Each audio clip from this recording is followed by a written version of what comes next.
201 Trap Card. Ena fell into Cliff's arms, the crystal shattering around her. Cliff held her close, trembling as he muttered apology after apology. Ena let out a serene smile and simply leaned against him, holding him close. It was a touching sight. And one that I would wholeheartedly approve. If not for the fact that my beloved daughter was naked now. Ena had been fully clothed while in the crystal, but apparently whatever Cliff had done to take her out caused her clothes to shred. Though considering how Ena routinely wore clothes made from her own mana when she was relaxing, maybe that wasn't too surprising. But anyway, good to see that my eldest daughter was okay. Although her pure white wings had a faint tinge of black around the edges now, which made me dock a few points from Cliff's reputation in my books, she seemed fine, if a bit dazed. And from how happy she looked, plus the way Cliff was acting, it looked like my daughter was in good hands. Oh, and he finally realized she was naked and immediately covered her up with his robes. Cliff reputation points, recovered. Now, if only I could find someone to entrust Eos with. Considering how my second daughter was both bold and oblivious enough to pluck a strange out of the crowd for a date, I worried for her. But speaking of Eos, I shifted my gaze over to the battlefield. The behemoth whose corpse had been overlapped had been resurrected, and it kept trying to use Ena as its core. Of course, Roland and Eos vehemently denied the stubborn monster and beat him into the ground repeatedly. But again, the behemoth was stubborn and kept getting up even when it was blown apart. Thankfully, it seemed to finally be over now that Ena had been freed. And as a result, Eos and Roland were heading back up. I waved at my children as they landed on the roof. Well, as Eos dropped Roland off after carrying him up before landing next to him. Good job, you two. Roland sheathed his sword and said, "It's only natural, father." He turned to look at Ena and said, "An older brother has to protect his younger sister." Eos turned to look at Ena as well, and then raised an eyebrow. Looking at Cliff and back at Ena, she chuckled and said, "It looks like Cliff finally won her over, hey." I gave her a side eye and said, "Jealous." Eos scoffed. "I like handsome and capable men, not pretty boy nerds like him." Duly noted. My daughter likes trashy and unreliable men, who are probably in the same vein as her grandfather. Or in other words, people that both me, Dad, and just about everyone in our family would heavily disapprove of. And likely beat up if we found out he was anywhere near Eos within a mile radius. Roland sighed and looked at Eos. "That's going to get you into trouble later on in life, sister." Eos waved her hand. "I'm a smart woman. I've already taken steps to avoid that. And besides, I'll have father and all of our mothers vet them first." Roland blinked and then said, "Does anyone exist who would earn all of their approval?" Eos shrugged. "I'm in no rush." Roland sighed and then turned to look at me. "In any case, is that all, father?" He glanced back at the city and said, "There aren't any other unexpected variables, are there?" I chuckled. "They wouldn't be unexpected variables if we were expecting them, would they?" Roland paused. "True." I smiled and said, "No worries." I looked up at the sky and said, "Although that guy cheated, we won. And he also didn't have as many trump cards like me, so this would be the end of it. Can't wait to bash his head in though." Eos looked up at the sky and cracked her knuckles. "I can't wait either. To take advantage of Ena like this." Roland tapped his sword, letting out a fierce grin. "Neither can I. I am, quite looking forward to speaking with that man." I laughed and said, "We can make it a whole family." A sudden roar echoed in the distance. The ground split open and a 1,000-headed hydra began to rise from the sand. Roland looked at it and said, "You have fucking got to be kidding me." Eos glanced at Roland and said, "You broke character, dear brother. Like I fucking care." He pointed at the hydra and said, "How the fuck do we kill something like?" I snapped my fingers. A flash appeared in the sky. At the same time, barriers flashed around Lapin and the tower. And then a meteor crashed into the desert, turning the remaining sand into glass and the hydra into dust. Silence. Then Roland slowly turned to look at me. "Father. Please do not tell me you could have just done that this whole time." I held up my hands and said, "Hey, AoE spells are dangerous, and something like summoning a meteor from orbit requires precise calculations. Something I can't do while keeping your sister from being pulled away." Roland stared at me. Eos stared at me. Even Cliff and Ena stared at me. I coughed and then snapped my fingers again. The hydra's corpse slowly sank beneath the sand. At the same time, water burst from the ground and lush grass began spreading. Before long, coursing rivers and ponds began to form, and then the Bigorito continent, famous for its desert and heat, had now become a lush savanna. This would completely wreck the ecology, climate, and ecosystem here, but considering the mythological great events that just occurred, I think the people would forgive me. And if not, well, it's a net positive, so I didn't care too much. Beggars can't be choosers and all that jazz. But anyway. Since we were done here, let's wrap up and go check on the captured idiot heroes back in Arcadia. A beautiful courtyard with a marble water fountain in the center. Flower beds lined the path around the water fountain, while lush white trees with fluffy white leaves and golden trim provided shade for any visitors. Ordinarily. But right now, that peaceful courtyard had been devastated, turned into a war zone. The water fountain was split clean in half, a geyser spraying water in its place. The flower beds were trampled and torn apart. The trees were severed with haphazard slashes and laid on the ground in various branches and chunks. Even the paved paths and neatly manicured lawn was ripped up from heavy combat. Even so, while the peaceful setting had been turned chaotic with combat, a single person remained serene. Orsted stood in the center of the courtyard, a shimmering katana in his left hand. His white coat was unblemished, with not even a speck of dust on it. His opponents on the other hand. In front of Orsted, 3 people who dared to call themselves gods knelt. Alexander Rybak, the North God of the North God style, also known as Kalman III. Galfarian, the Sword God of the Sword God style. And Ryadaraya, the Water God of the Water God style. Of course, they weren't the only ones who had dared to invade where Rudy's family was staying. But they were the only ones strong enough to reach so far. Even so, it wasn't enough. Orsted stared at the 3 before him and assessed the situation. Alexander's legs were severed, and the tendons in his arms were cut and seared, preventing him from moving. He was only kneeling because he had stubbornly gripped his sword before then and used it as a crutch. Of course, that was temporary. Since he had Adolf's bloodline as her grandson, he would recover soon enough. Behind Alexander was Galfarian. Unlike Alexander, the man only had 2 wounds. But both were ruinous for a swordsman. A deep gash on his left arm had severed the muscles needed to raise it. And his right hand had been completely severed. Unless he met a god-ranked healer willing to heal him, his time as a swordsman was finished. As for the last opponent, Ryadaraya knelt on the ground next to Galfarian. Like him, she only had 2 wounds. And like him, they were ruinous for a sword user, especially a water god style user like herself. Both of her legs had been severed clean at her shins with the wounds seared shut. A simple reattachment wouldn't work, and she'd need a god-ranked healer as well. Still, although they were in this state, it wasn't that they were weak. Orsted had to admit that it would have been troublesome to deal with them all while also protecting Rudy's wives and unborn children. As a single person, even though he no longer had a limit on his mana, it still would have been a tense situation. But he hadn't been alone. Orsted glanced off to his right at his helper. There stood a white-haired muscular woman with blue skin, crimson eyes with black sclera, a horn on her forehead, and a maid outfit. Orsted thought it was a strange outfit, but he acknowledged that this loop was stranger than most, so he didn't comment on it. Adolf spat on the ground and said, "You damned brat." She stomped towards Alexander and then kicked the sword away. "Grand. Shut up." Adolf swung her heel down on the back of his head, slamming his face into the dirt. For good measure, she ground her heel into the back of his head and said, "I swore to Emperor Rudras and his crazy wives that my entire bloodline would work for him, and you pull of this crazy shit? What the hell were you thinking?" Alexander turned his head to the side and spat out a mouthful of dirt. After that, he looked up at Adolf and said, "I wanted to be a hero. And I had a divine revelation. If I gathered up the other sword gods." Adolf pulled her heel back and then twisted her body, slamming her other foot into Alexander's ribs. "Divine revelation my ass." Alexander winced and then immediately curled up into a ball, tears streaming down his face. Adolf clicked her tongue and then brushed the dirt off her maid outfit.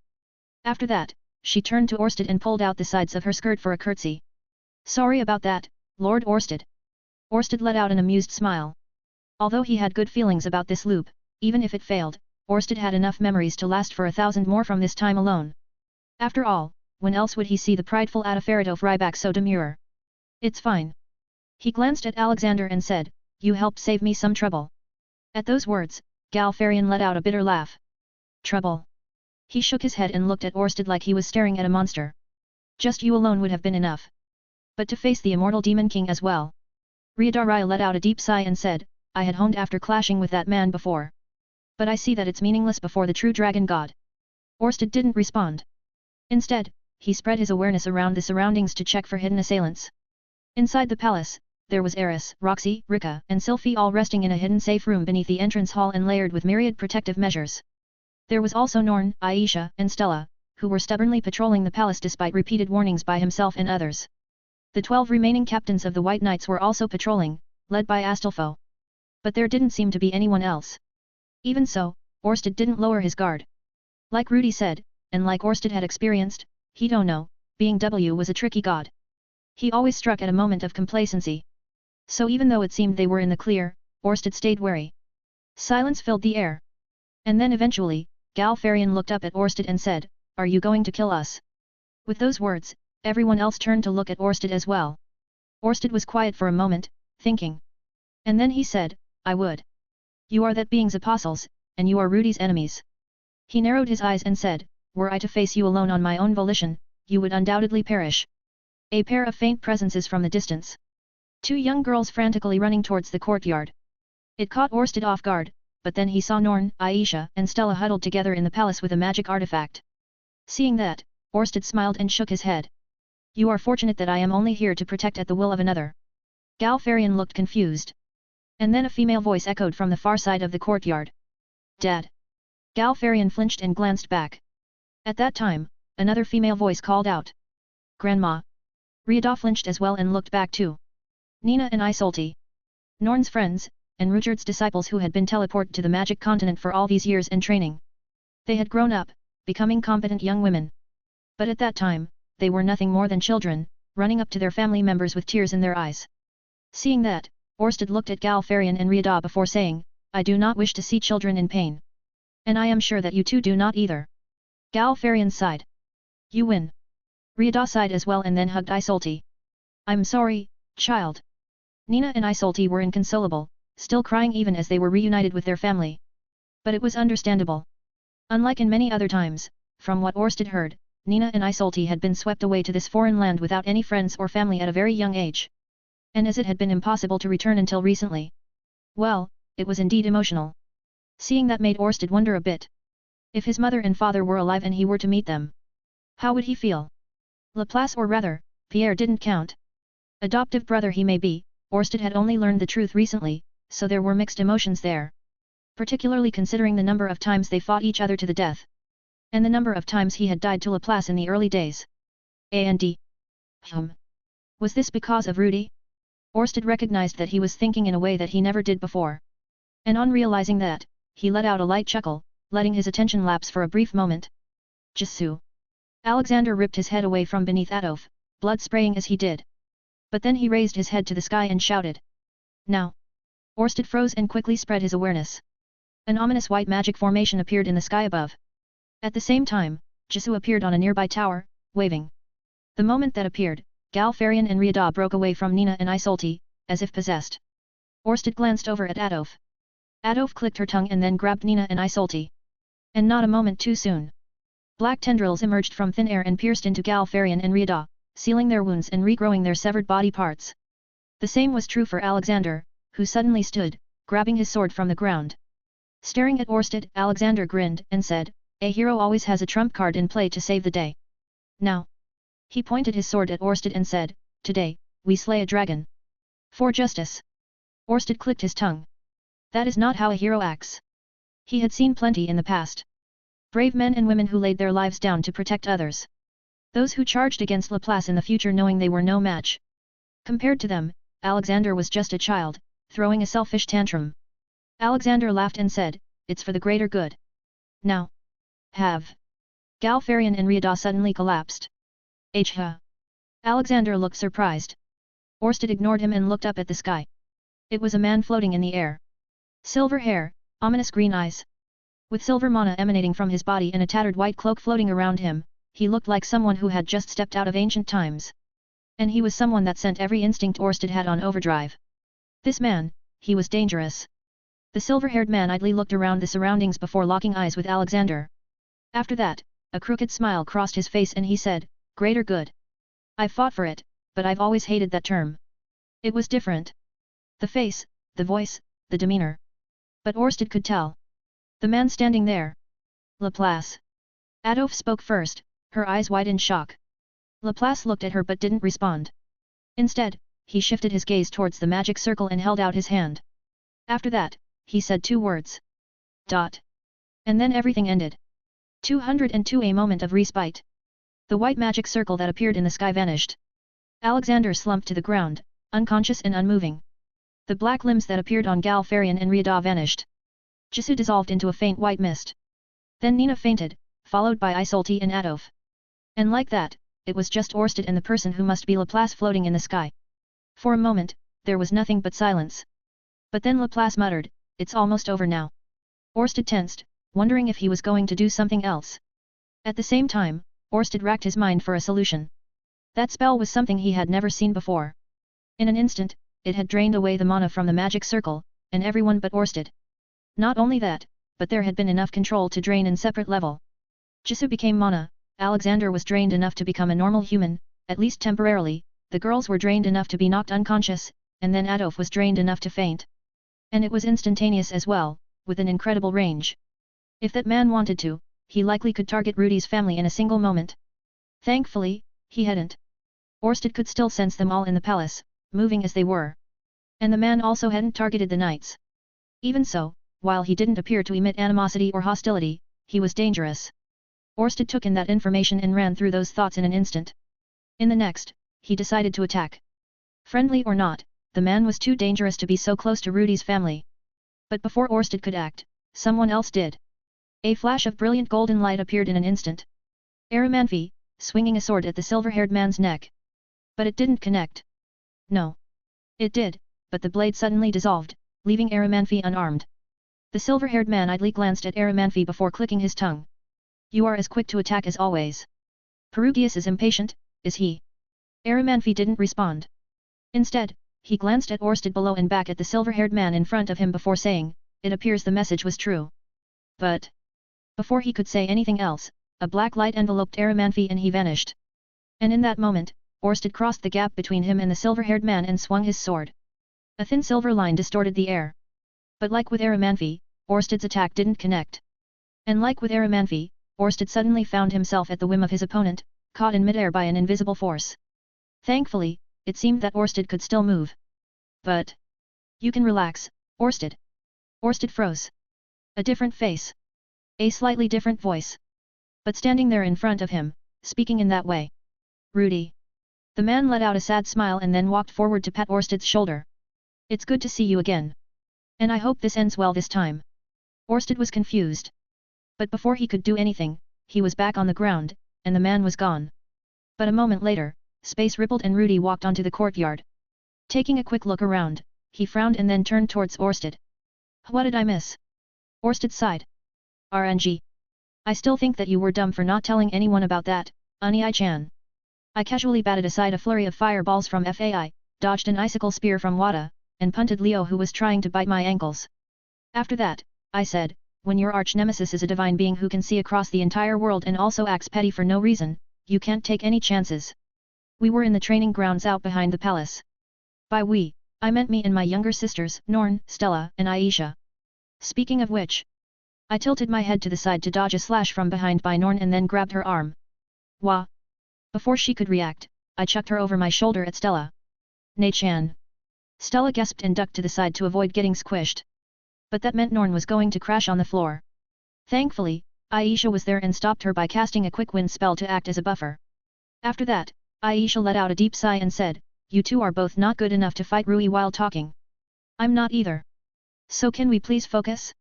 We're supposed to be training, not playing." I tilted my head. "I thought we were playing though." Aisha gave me a blank stare. And then she instantly raised her wand and sent a giant water ball blasting towards my face. I laughed and caught it with my left hand before condensing it into a shimmering ice sphere in my palms. "Hey now, jealousy is no good. You'll catch up, probably." Aisha glared at me and said, "I hate you, Rui." "You don't mean that, and I love you too, Ai-chan." Aisha clicked her tongue. Stella helped Norn back on her feet and then turned to look at me. Frowning, she said, "So, you're not going to explain why there was an evil version of you running around here to help Orsted?" I held up my hand and said, "First of all, he's not evil, just a master of the dark arts." Stella crossed her arms. "So, evil. Hey now, magic prejudice is a real thing, and you shouldn't have it." After saying that, I conjured up a table and some bowls of ice cream. It totally wasn't a bribe or anything. Thankfully, my sisters took the peace offering and sat down to munch on ice cream. And in the meantime, Stella's spirit friends went off to a corner for a huddle. It seemed like they were upset at me smacking them around so easily. But anyway, I sat down too with an affogato. A cup filled with coffee with a fresh scoop of vanilla ice cream. Nothing was better after dealing with your energetic younger sisters who kept playing at being adventurers. Though they'd loudly protest if they heard me say that. Stella took a bite of her ice cream and then said, Don't think I'm ignoring what you said about the dark arts, Mr. Flight from Death. I pointed at her with my spoon and said, to be fair, if Mr. Riddle was smart about things and wasn't all murder, why, he would have been a proper Dark Lord over the wizarding world. Stella stared at me for a while and then said, are you sure that you're not the evil version of you, Unai-chan? I raised my affogato to sip on the coffee and then said, one man's villain is another man's hero. And vice versa. Norn sighed and then looked between me and Stella. You two are still so close. I'm jealous. Stella flinched. I reached over to pat Norn's head. But then I realized she was too tall for that now and patted her shoulder instead. It's all right, Norn. We both suffered through the hug monster in her heyday, and nothing will take that away from us. Norn blinked and then giggled. True. Though. She twirled her spoon around in her ice cream and said, Big Brother's going to be even busier soon. Aisha frowned. Yeah. She looked at me and said, you still owe me a big birthday party. How are you going to do that between dealing with 3 babies? First, it's 7 babies. Second, I don't sleep. Third, time travel, probably. Still working on that limited temporal field where I could locally pop back in time. Just had to work out some kinks that could cause an infinite time loop. Aisha's eyes widened. Wait, 7. Norn gasped. I'm going to have 7 nieces and nephews. Stella face-palmed. Of course. 7. It couldn't just be 4. 7. I coughed. Well, your aunts worked hard. Stella turned up her nose. Ew. Aisha crossed her arms. Pervert. Norn, just laughed and held out her hand for a high five. I blinked but returned Norn's high five. She grinned and said, good job, big brother. At this rate, you'll pressure Dad to finally give us more baby siblings. Aisha coughed just as she was putting a spoonful of ice cream to her mouth. She wiped her face with her sleeve and then said, I don't think that's how it works, Nornie. Norn tilted her head. Of course it is. Stella gave Norn a weird look and said, do you even know how babies are made, Oni-chan? Norn nodded. Of course I do. When a guy takes his pee. I clapped my hands. Oh okay. Change of subject.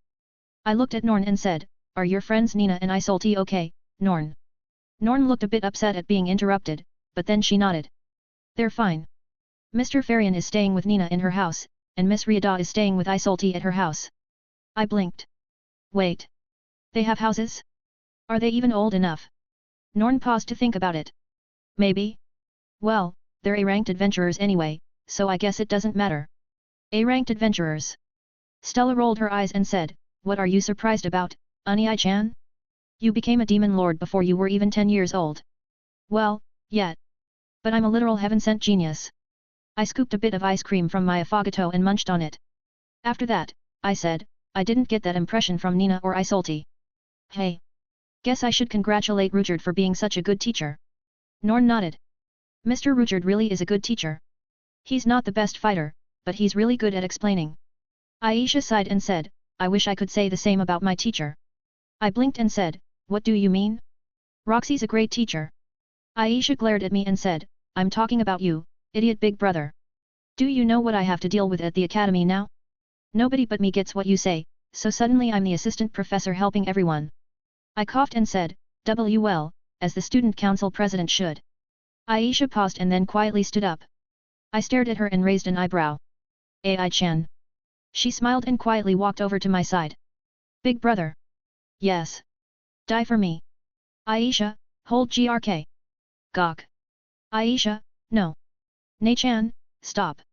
Let me at him. I've been losing my mind too long. Aisha squeezed her hands around my neck and started rocking me back and forth.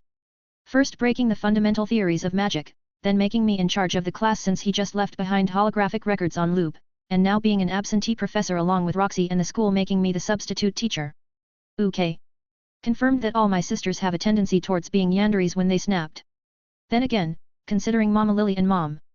Aisha. Let go. Big brother's not breathing. That's the point. And he'll get better anyway. Even if that's true, it's not right. Just because you're right doesn't mean you're correct. Let me have this. Ahaha. Lively and energetic days. After Ena was saved and Hitagama's plans to ambush Rudy's family was thwarted, there wasn't much left. Were this a chess match, it would undoubtedly be the endgame. The white player, Hitagami, had gone first and run through his gambits. But at this point, he had lost all his pieces but his queen. In contrast, although the black player, Rudius, started after, he had most of his pieces. And while a few had left the battlefield, they hadn't been captured. It was a situation where two kings remained along with their most powerful pieces. For Hitagami, it was Perugius and that Dragon King's spirits. For Rudy, it was Pierre, Paul, and Orsted. That much had been confirmed in the last exchange. Hitagami watched as Perugius meticulously modified the fighting god armor to remove both the limiters and the side effects. Rudy began creating a moving fortress to counter Perugius over the Ringa Sea, as well as to serve as a final battleground. Time flowed as everyone entrusted themselves to their chosen paths and objectives. Summer turned to fall, which became covered by the white winter. And then spring arrived. And with it, the end began. 203 Endgame I. Ares' scream cut through the air. I hate you, Rudy. I'm never doing this again. Fuck. I winced at the sudden stab of guilt in my heart, but I couldn't say anything in return. It was the start of spring. And it was also the time for all of my lovely children to be born. But of freaking course, they were all clamoring to greet their new papa at the same time. I knew childbirth was stressful considering that I was there to help deliver my baby sisters, but it was something else being the dad. Mom, Mama Lily, Rose, and Rostalina, were all on deck to help as midwives. And the giant imperial master bedroom had been converted to a hospital room for the births. I had thought it would go smoothly. I mean, Ari was tough as nails, Sylphie was tougher than nails, Roxy was rational and collected, and Rika had an empress's composure. Of course, I grossly underestimated the pain of childbirth, it seemed. Mom patted Ari's head and said, "Relax and take calm breaths, Ari. You can't tense up now, okay?" Ari took deep breaths. I'll try." Sylphie looked over at Ari from her bed. Sweat covered her body, but she put on a forced smile and said, "Does your love for Rudy only go that far, Ari?" "Yes." Ari turned to snap at Sylphie and said, "This is the worst pain I've ever felt." "And shut up. You just have one." "I have two." Off to the side, Rika nodded. "I agree. This pain is new pain. But I will endure. This will not kill me." "And Ari?" Rika looked at her. "I have three. Please be considerate." Ari nodded. "And you're a trooper, but fucking damn this hurts." While those three were talking, Roxy sat there just gritting her teeth. Mercy was nearby, bouncing in the air with a worried look, but offering moral support. As for me, well, I was just standing awkwardly to the side, not sure of what to do. Like, do I make the rounds and calm them down? But it seems like they're all in pain, and in varying degrees of it. And also mentally unstable, although reasonably so. It could end poorly. And at that time, Mama Lily walked over and placed her hands on my shoulder. I blinked and said, "Mama Lily." She smiled and said, "I am sure that you mean well, Rudy. But..." She glanced back and then said, "It would be best if you leave it to us from here." Ari heard that and then screamed. "Yeah. Get the hell out of here, Rudy, or the first thing I'm doing is killing your ass." I let out a nervous laugh and let Mama Lily guide me out of the room. "I'll leave it to you all then, Mama Lily." She gave me a polite smile, shoved me out the door, and then immediately slammed them shut. The soundproofing in the room was great. It was personally designed that way considering the nightly activities taking place there. But even then, I could hear Ari screaming and crying from inside. "Well, I guess that's what happened when anesthetics didn't work on you because you were too strong." A chuckle echoed from beside me. I turned and saw Dad leaning against the wall, smirking. "Being a dad isn't as easy as you thought, hey?" I walked past him and said, "Oh, shut up, Dad. You can't say that when I'm the one who had to help deliver my baby sisters." Dad shook his head and said, "I definitely can say that. Because as I'm sure you're aware now, being the helpless guy who just has to wait is terrible." I ignored him and kept walking down the hall. Like Mama Lily said, I just had to leave it in their hands. I wasn't worried. Mom, Mama Lily, Rose, and Rostalina all had experience as midwives and with delivering babies. Not only that, but Mom and Mama Lily also knew how to do C-sections in the worst-case scenario. I wasn't worried about something going wrong with the delivery. I was just guilty and worried about how much pain they were all going through. I didn't doubt how painful it was. After all, that part down there had to expand to fit a whole baby, and lots of things tore along the way. Then there was all the pushing that needed to happen. Yet, just objectively, it was terrible. Was it bad that I thought they could all handle it though? I mean, Mom had suffered a bit, but she got through both Norn and Stella. And then Mama Lily was a trooper when it came to Aisha. This was one of those cases where I had a biased sample size as my experience, wasn't it? Another thing to add to the old Grey book for dummies. Dad held his hands behind his head as he walked beside me. But as we passed by a window, he looked outside and said, "Looks like we're gonna have a hell of a day." I followed his gaze and then sighed. "Looks like it." Dark storm clouds. Fluctuating mana in the atmosphere. While nothing crazy like the space-time distortion event, it was definitely something afoot. I shifted my gaze back to Dad and said, well, a last-ditch effort still has a chance of working, I guess. You'd be an idiot to not try it, right? Dad tapped his hand on the hilt of the crystal sword I made for him. It's a good thing that Pierre is stuck watching the kids. He grinned and said, we get some father and son time for the first time in a while, right? I pulled out a certain golden sword from my pocket space and nodded. Looks like it. Now they definitely can't get in here with the crazy protections Orsted revised after last time, so, should we meet them outside? Dad responded by swinging his sword, only for nothing to happen. Huh. I face-palmed. What did I just say about the crazy protections, Dad? He coughed and then said, right. Of course it wouldn't work, haha. I sighed and then started into a light jog towards the exit. Come on. Shouldn't take us long. RNG. Lightning flashed amidst a torrential downpour. With it, a dragon with shimmering silver scales raised its head to roar. And then Dad swung his sword. Sparks sprayed through the air, but the dragon's neck was pierced and severed. Its roar, cut off just like its head. I clicked my tongue as I dodged a suit of monotite armor come to life and then said, Dad. You can't keep one-shotting them. It's less fun. Dad landed on the ground and shouted back at me. I can't help it if they're that weak. I dodged a monotite sword swung at my head and then stabbed the suit of armor in the chest plate. A heavy impact echoed before it flew backwards and disintegrated with a bloom of golden light. Seeing that, I clicked my tongue and stared at my sword. Even as a prototype, you're a bit too strong, hey. It was a golden sword that I made as a prototype after Akito's insistence.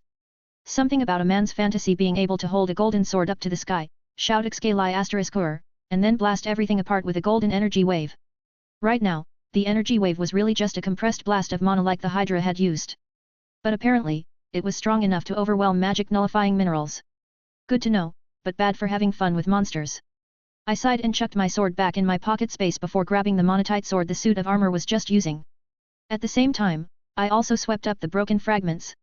While not as good as the few intact Hydra scales I picked up, it should be good material for stuff.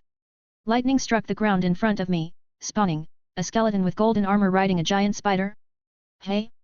Wait, is that really a brief twang? That was all the warning I got before a barrage of flaming arrows fell upon me. I instinctively swung my new reappropriated sword and then held out my hand to blast the skeleton with a spell. A ripple emerged where the monotite sword struck the arrows, and the flames vanished. Immediately after, red lightning flashed and turned both the skeleton and spider into ash. And then I noticed that in the process, my sword had started glowing red as well. Paired with how I was dressed, what with my formal black coat and all. Let's hope I don't have someone saying it's over, I have the high ground or you were the chosen one anytime soon. After all, the path to the dark side was one. No. Let's stop there. Lightning flashed again, and then a fleshy green creature with just a torso and 4 nubby legs started running towards me. A flash of recognition and an instinctive reaction. I slashed it with my sword, splitting it apart. And then I conjured a barrier around it. Not a moment later, an explosion erupted, filling the air inside the barrier with dirt and smoke. At that time, Dad arrived beside me. Glancing around, he said, "These are some pretty weird monsters here." I stared as lightning struck again, revealing a strange pig-like humanoid with a rotting face and a golden blade. Yeah. I blame the messed-up biomes from the space-time distortion. That was totally a zombie pigman from M***Necraft. What the heck was being doing? I mean, I got that this place was supposedly called the Six-Faced World or something because it was a die, but it wasn't a block. And how the heck did he even know about this thing? Was it coincidence? Or maybe another Rudy had plopped them off somewhere before the distortions got resolved and they were spawning in now. I had so many questions. But I guess they didn't need to be answered right now. Instead, Dad cracked his neck and watched as a horde of green-skinned undead in a turquoise shirt and blue pants emerged. Holding out his sword, he said, "We can fight and talk, right?" I took a quick look around. We were in the fields right behind the Imperial Palace. Although I could see lightning strikes and monsters spawning all over Arcadia with clairvoyance, most of it, as expected, was focused here. I still had questions on why the heck it was M***Necraft mobs, but at least it made things simple. Sure. Let's slash and talk. With that, I dashed towards the horde of zombies, sword in my left hand. Dad dashed in after me. Cutting down a zombie in front of him, he said, "How are you feeling being a new father, Rudy? Has it hit you yet?" I punted a zombie through the air with a kick and said, "Not yet. I think that'll change when I hold my kids though. At least, that's how I felt when I made Ena and Eos were born, maid, however you called them being brought into this world. Dad did a powerful stab, piercing through a dozen zombies. After swinging his sword to free it, he said, "You never did explain how they were born. Do they have a mother?" "Technically, no. Practically. I guess you could say mana itself." I casually grabbed a zombie's neck and ripped off its head before bowling over a dozen with it. After that, I said, I used my blood and mana, mixing it with ambient mana and tried to summon a powerful creature that could fight and help me research, and then I tried to summon a powerful creature that could help me survey the land and guide troops. A zombie lunged, trying to bite my neck. I broke its shins and stabbed it in the head. After, I looked at Dad and said, "You wouldn't believe how surprised I was when two cute angels appeared in front of me." "Wait." Dad paused and looked at me. "You mean you spread your essence to the world, impregnated it, and made it give you a pair of daughters?" "No." I paused. "But technically yes." Dad whistled and said, "All right. Gotta admit, kid. Even your old man here couldn't do that." "I know." I punted a zombie baby trying to sneak up on me and then said, "Considering how you and my mom's fuck like bunnies but I still don't have another baby brother or sister, I kind of figured you were nothing but blanks, Dad." Hey. Dad kicked a zombie pigman out of the way and said, "I'll have you know that your old man can get it through the night long enough to satisfy two women." I swung my sword, cleaving apart the last of the horde of zombies. After that, I turned to Dad and said, "There's a difference between being able to raise a mast and being able to plant a tree, Dad. You gotta be able to do both. And before you say it, it's definitely a you thing considering both Mom and Mama Lily haven't gotten pregnant yet." Dad coughed and averted his gaze. Look, cut your old man some slack, okay? I'm trying. Do you need some help?" "I don't need it, but there were a lot of wedding gifts from people that are supposed to help with that." Dad glared at me and said, "Now you're just looking down on me." "Kind of, yeah." I stuck up 4 fingers and said, "You've got 4 kids who are pretty much all grown up now, and the only one who genuinely cares for you is me." I pointed at myself and said, "If not for me, my cute baby sisters and your cute daughters would have all disowned you by now." Dad sheathed his sword and then reached up to scratch the back of his head. "Well. It just so happens that their dad has a high sex drive and he was pent up for a while not having his lovely wives at his side. I mean, you understand, right Rudy?" I shifted my gaze and said, "No. I don't." Dad nudged my ribs and said, Come on now, don't lie to your old man. I've heard my daughters-in-law complaining about how long you go at it, you know." I felt my face heat up and shoved him away. "I'm not like you, okay? Just because I can do it that much doesn't mean I want to." Dad laughed. Right. You tell yourself that, but I bet it's a different story when Eri, Sylphie, Rika, or Roxy show up in your bedroom at night." I pointedly didn't respond to him. Definitely not because he was right or anything. Instead, I took a look up at the sky. It was still raining, and by this point, we were pretty drenched. The lightning and monsters also seemed to be coming to an end. Dad looked up at the sky as well and said, "Dang. Over already." I looked at him and said, "Have Mom or Mama Lily told you that you still act like a kid, Dad?" Dad looked at me and said, "Well, I'm still young at heart." He held out his hands and started counting. "You were born when I was 18, you were about 10 when Stella was born. It's been a few years." He nodded and then looked at me. "I'm only 30-something at best. So midlife crisis on the way then." "Meh." Dad shrugged and said, "I have my family, my sword skills, and my friends. Even if I'm getting older, it's not like my life will get any worse, right? That, my father, is what they call a death flag." I chucked my monotite sword into my pocket space and started heading back to the palace. Dad walked up behind me and said, "You keep saying that word, Rudy. I think even you don't know what it means. Anyway, let's see if I can meet my wives again without one of them threatening violence on me." RNG. "Congratulations, Rudy." Mom let out a bright smile as I walked into the room. Mama Lily smiled next and said, "Everyone's worked hard, so congratulate them all." I nodded. Of course. After heading back inside, Dad left and said he was going to grab some congratulatory drinks to get ready. Which left me alone to greet my new children and my lovely wives. But that gave me a big dilemma. Nothing was wrong with my children, of course. They were all born in perfect health, something I could see at a single glance. The problem was who to approach first. Rika had definitely worked the hardest since there were 3 identical baby girls swaddled beside her. But Eri had worked hard too considering everything beforehand, plus the fact that she had given birth to twins. A boy and a girl. And yet, Sylphie was completely unconscious, clearly exhausted from the efforts of giving birth to a baby girl. Then there was Roxy who was awake, but also looked like she was going to knock out at any second. No matter who I walked towards first, someone was going to be upset since it seemed like I was playing favorites. It seemed like Mama Lily noticed my dilemma, since she looked concerned.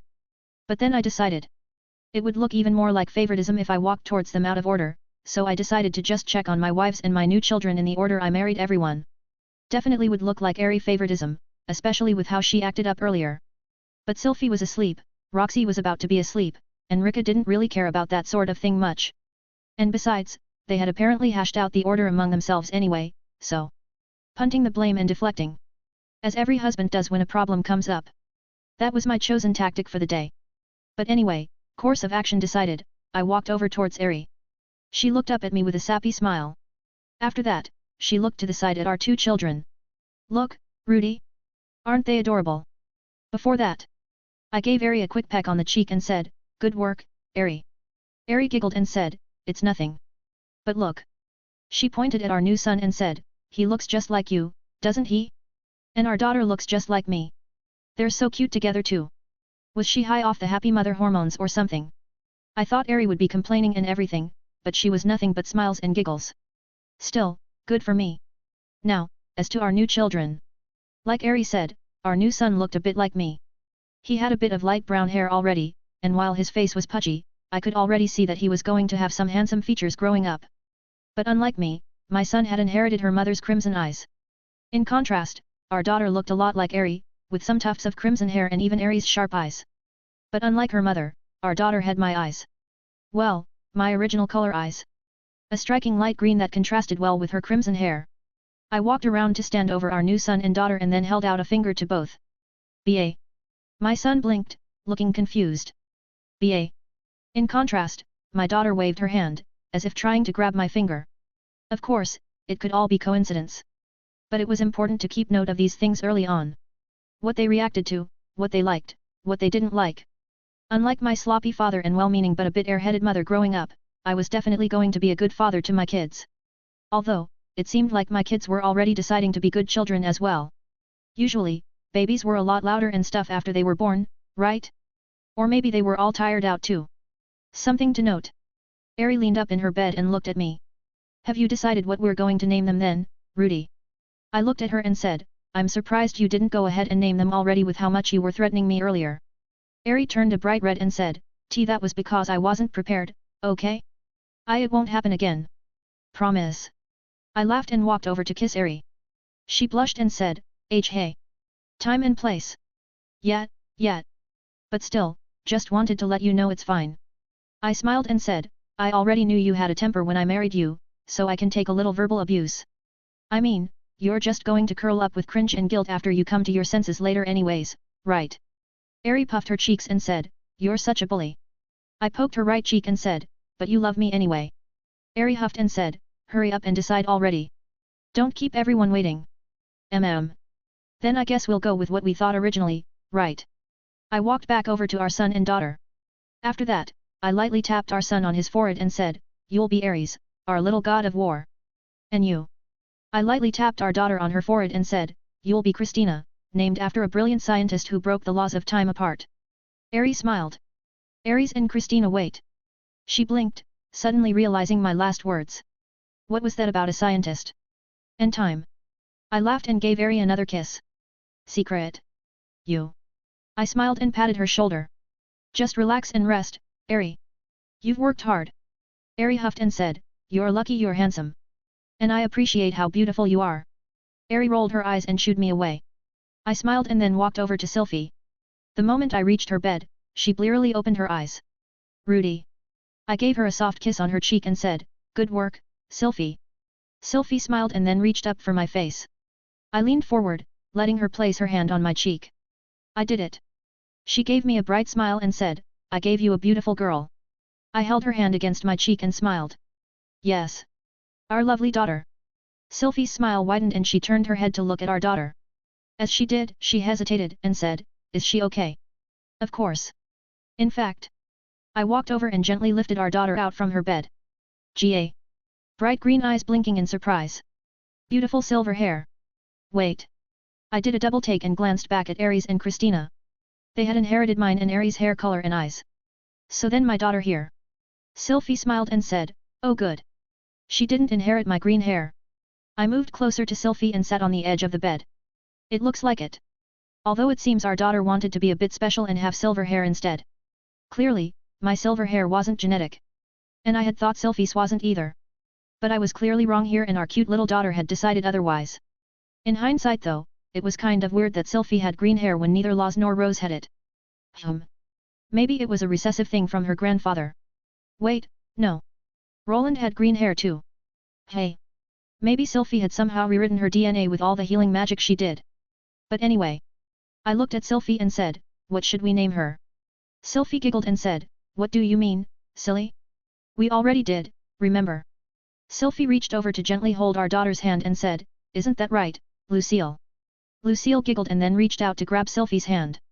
Sylphie smiled, watching our daughter with a gentle gaze. Beautiful and heartwarming. That was the only thing I could say to describe the scene. No, I could say one more thing. I was happy that Sylphie was finally relaxed and secure in thinking this was real and not just a dream. But as much as I wanted to enjoy this heartwarming moment, I still had 2 more wives and 4 more children to visit and congratulate. It seemed that Sylphie recognized that, since she smiled and said, I'll be fine, Rudy. Go see Rika and Roxy. I hesitated and said, should I give Lucille to you, or? At that time, Lucille yawned, and her bright green eyes started to close. Sylphie giggled and said, it seems like our daughter is as sleepy as I am. She looked up at me and said, would you tuck us both into sleep, Papa? Please don't. Sylphie giggled again. I gently tucked Lucille back in her crib. After that, I walked over to Sylphie and tucked her in as well. I gently caressed her cheek and said, sleep well and rest easy, Sylphie. And thank you for your hard work. Sylphie smiled and leaned against my hand for a bit. But then she dozed off, a smile still on her face. I smiled back at her, and then I moved to my next wife. Or rather, my lovely Empress. Rika sat up in her bed, propped against a load of pillows. And when she saw me approach, she smiled and said, it took you long enough, you monster. I shook my head and said, you are never letting me live that down, are you? Rika pointed at the 3 cribs next to her and said, look at the consequences of your actions and tell me you aren't a monster for inflicting that on me. Ahaha. I let out an awkward laugh while I walked over to look at our triplet daughters.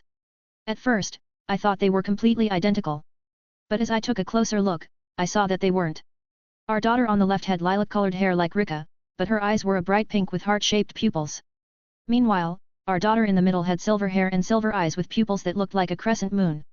And lastly, our daughter on the right had lilac hair like Rika, but she had golden eyes with star-shaped pupils. Maybe hair and eye colors got wonky with demon genetics. I mean, Rika herself had rainbow-colored eyes, so it kind of made sense. But anyway, our triplet daughters were sleepy, so I let them be and looked back at Rika. Before I could say anything though, she said, the one on the left is Rairu. The middle one is Kadi, and the last is Yusri. I blinked and said, I have no say in this, hey. Rika's eye twitched and she said, again, after what I did, I have no right, yada yada. I got it, Rika. Rika clicked her tongue and said, I was going to say that after our discussion last time, it was already decided. But it seems that you want to put words in my mouth just as much as. Can we please not talk like that around the kids? Rika rolled her eyes.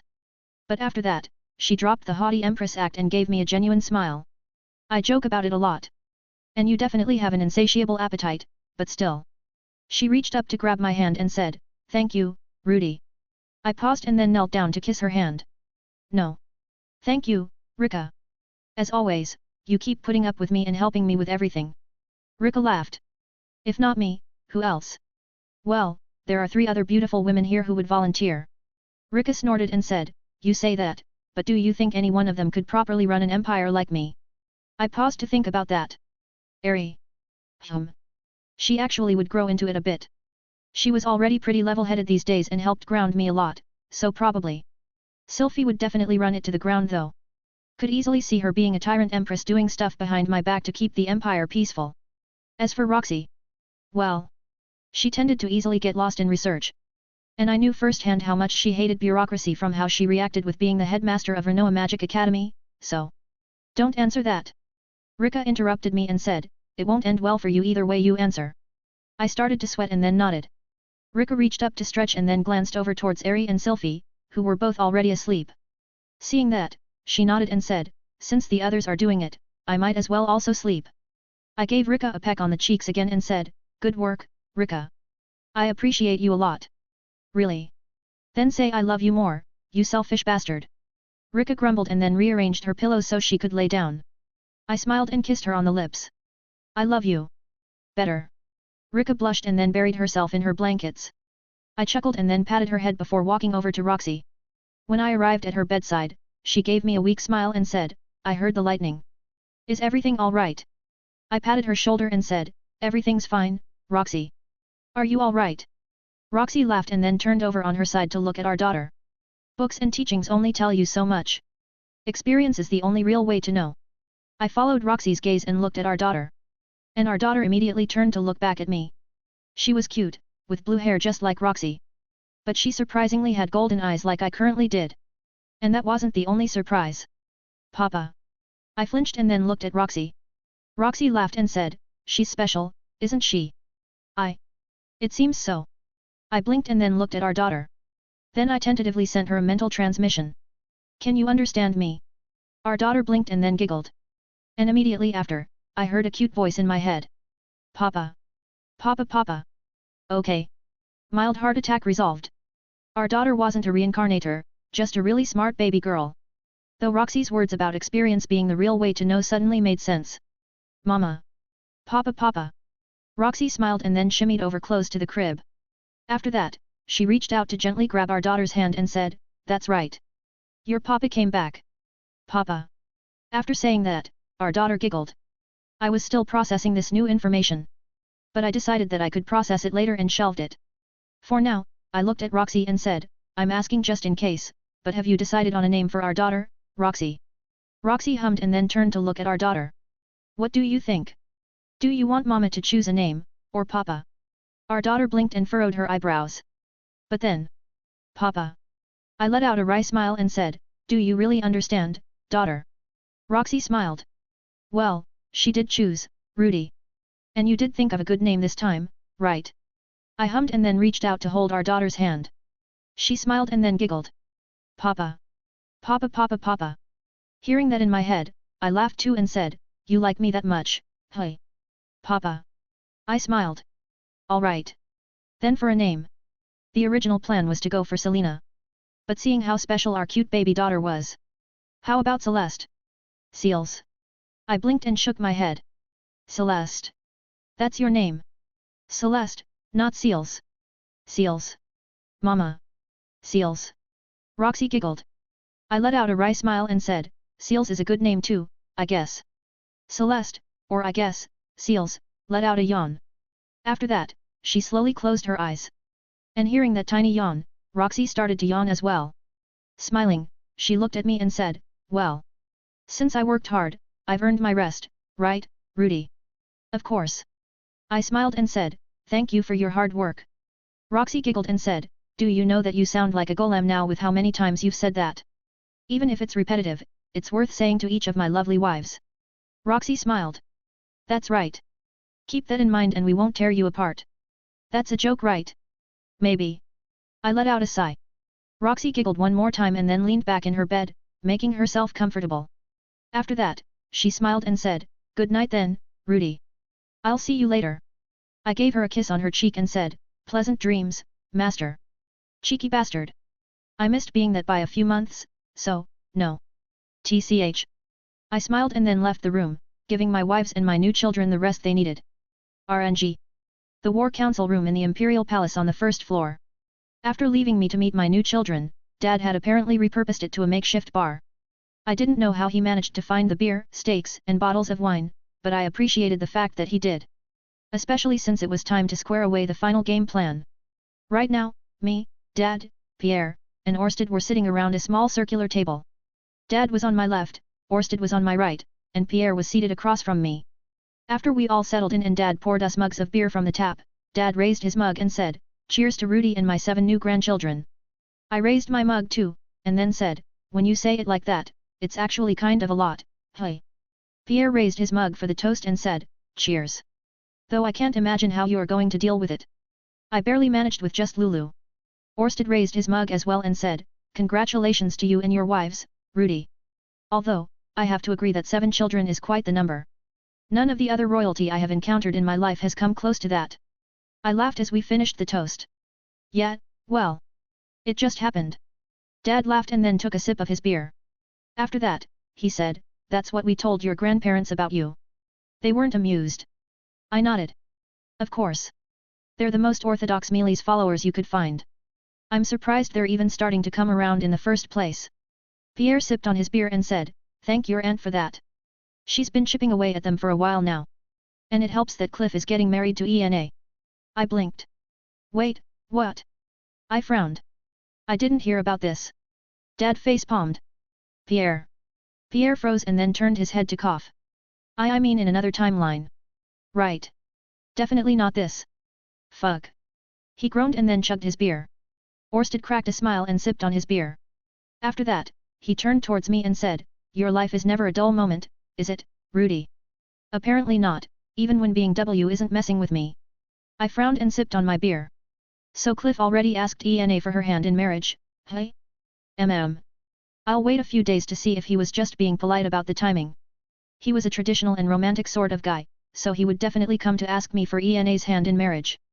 Actually, would he try challenging me for it instead? I might need to do more practice holding back. Dad set his beer down and said, speaking of being whitey. He looked around the table and said, what's the move? Orsted looked at me. Yes. Since your children have been born safely, it is time for us to finish things with that person, is it not? Moreover, considering that silver-haired man's appearance in the past, I presume you have already set events into motion. I took a swig from my mug and then said, it's complicated. Before all of that. I looked at Pierre and said, you mentioned you were going to finally explain who you were after my kids were born, right? Well, they are now. So. I narrowed my eyes.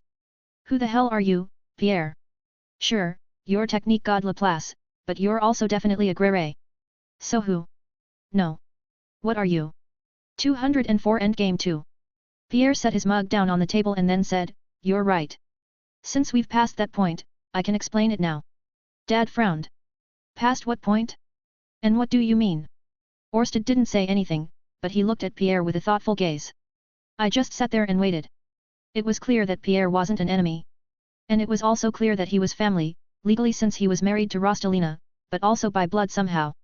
I never really dug deep into it, but I was sure now after seeing my newborn children. Just as much as I could tell my children were mine at a glance, now I could tell that Pierre was related at a glance. And a close relation too, not by a few generations or something. Pierre tapped on the table and then said, as you're aware, multiple timelines exist, along with multiple of Rudius Grere. I nodded. Yeah. That's crystal clear at this point. I had met two of them by now. Rudius the Grey and Rudius from the future who started this whole thing. Not the Rudius in that other timeline, but the old man Rudius who somehow time-traveled here in spirit. Or something. Never really did find out how that all happened and whether it was because of being W or whatever. Dad nodded. We all saw that other Rudy show up from the projection when we were kidnapping the Pope. Orsted looked thoughtful, tapping the table. Other timelines. He looked at Pierre and said, I presume these are separate from my own cycles. Pierre nodded. In a way. How should I explain it? I chimed in and said, I've got it. I looked at Orsted and said, what Pierre is trying to say is that time is like a river that splits off into different individual streams. If you visited each stream, you would find that they were similar, but different. It's almost the same as what happens when you loop, Orsted. But instead of moving to another stream, you reverse the flow of the river itself. Orsted frowned. I presume that being W is not privy to this knowledge? Or is he aware? Pierre shrugged. He usually isn't. But I'm sure he's very much aware now. After all. He looked at me and said, this guy here has managed to somehow trim away all the streams in this river. Dad held up his hand. Wait. So you're saying that there's like an unlimited number of Rudy out there? Then can't we grab them all to fight being W? Pierre shook his head. No. And as to why? It's complicated, but two of the same person cannot exist at the same time.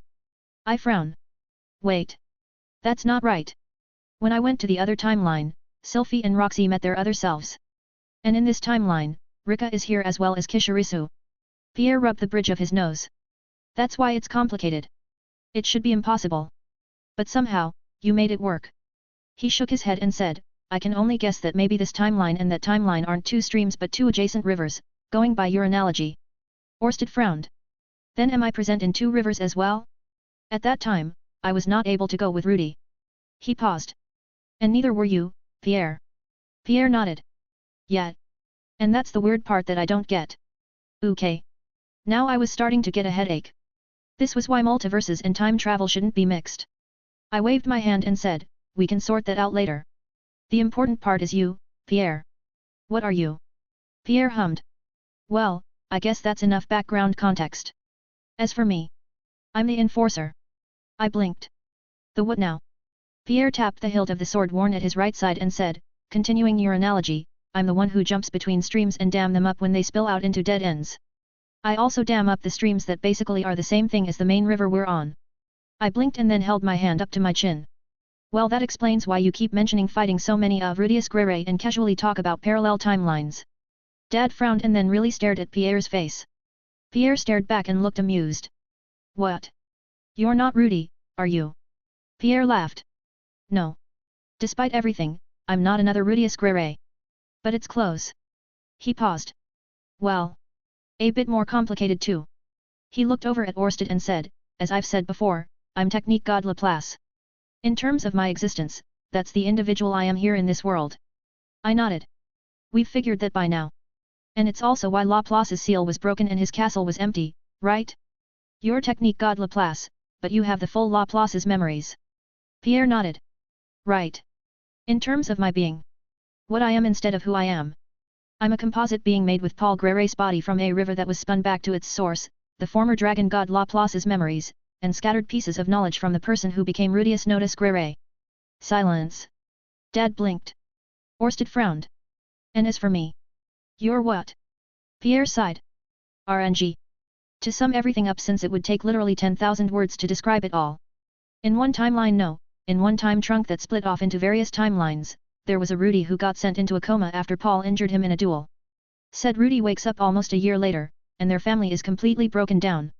Mom and Mama Lily moved to Milishan with Norn and Aisha while I stick around in the central continent with Sylphie. There's a metastasis incident, I end up becoming Ariel's knight along with Sylphie, we meet Ari, and then things are hunky-dory for a while.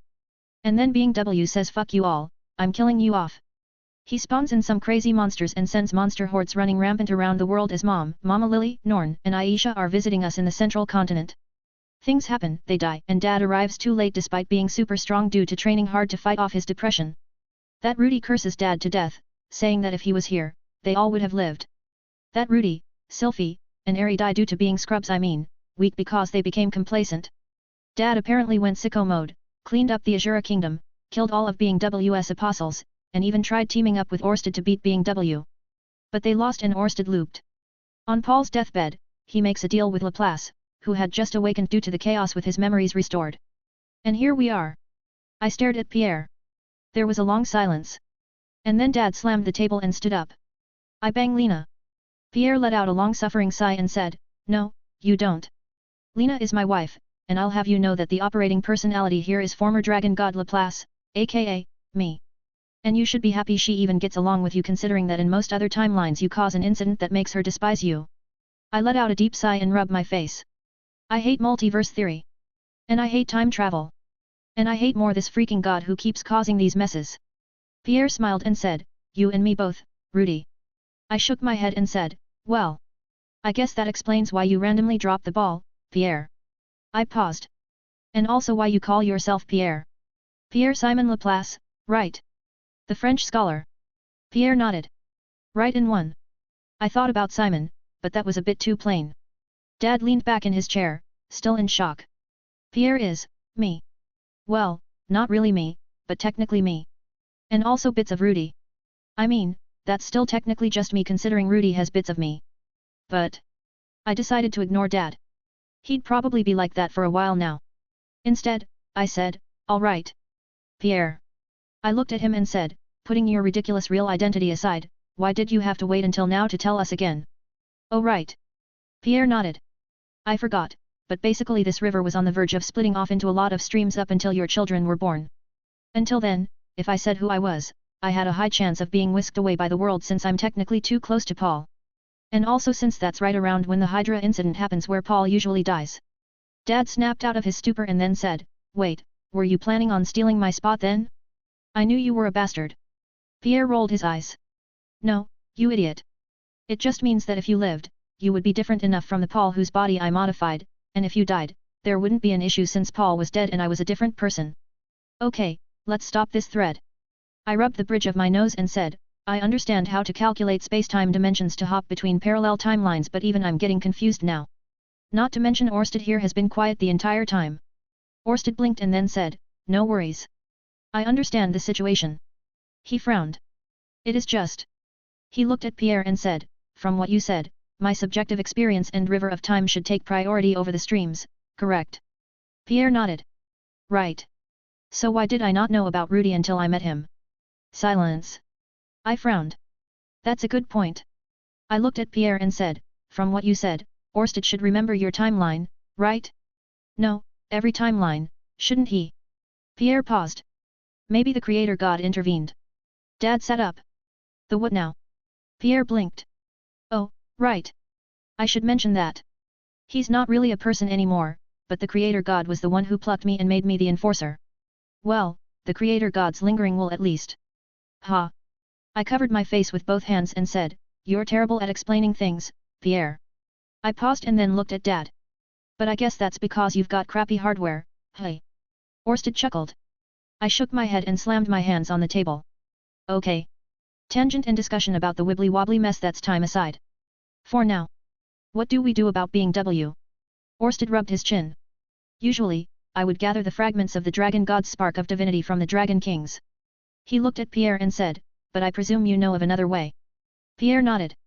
It's not that hard to get to being W. He frowned. The problem is that fighting him in his own domain is terrible. Not many Rudys managed it. He paused and said, though I guess it changes since we have an Orsted with unlimited mana, me, and this crazy bastard here who only knows how to swing his sword around. Dad clicked his tongue and said, I knew there was a reason why I hated you, Pierre. I tapped my fingers on the table and said, we probably don't want to bring the fight to him. If he's learned anything from our previous clashes, he's probably got too many trump cards up his sleeve if we fight him there. Pierre nodded. He might be petty and reckless, but he isn't dumb. That guy picks up on things quick, and considering the craziness you've been pulling off. Orsted frowned. Right. That would be dangerous. I hummed. Yeah. It might be different if we attacked being W in that other Rudius's timeline, but wait. I blinked and said, do we know if being W can get info from across timelines? Pierre shook his head. Impossible. He can send messages back to himself from the future. But at this point, I've locked the timeline. Well, Time River. River of Time. I waved my hand. Yeah. Got it. But I mean the being W in the other Rudy's timeline won't know what happened here, right? Probably not. Pierre shook his head. Like I said, it seems it's two different rivers of time. He paused. Though I wonder how we got desensed. It's possible to go back in time, but it shouldn't be possible to go forward in time. I cleared my throat. Pierre blinked and scratched his head. Right. Sorry. No time travel stuff. I nodded and then looked to Orsted. To answer your question, Orsted, it should be easy to bring the fight to being W. And I know a way to get there too. Thank you, edgy kid me who had a sudden epiphany when he was pretending to be a demon lord in front of Roxy and Sylphie. Orsted nodded. I see. He frowned. But having the fight here would be worse. Moreover, there is still that other Rudy to consider. I blinked. Oh yeah, never explained that, did I? Pierre blinked. Other Rudy. I nodded. MMHM. Turns out the magic god Laplace me was hanging around in this timeline.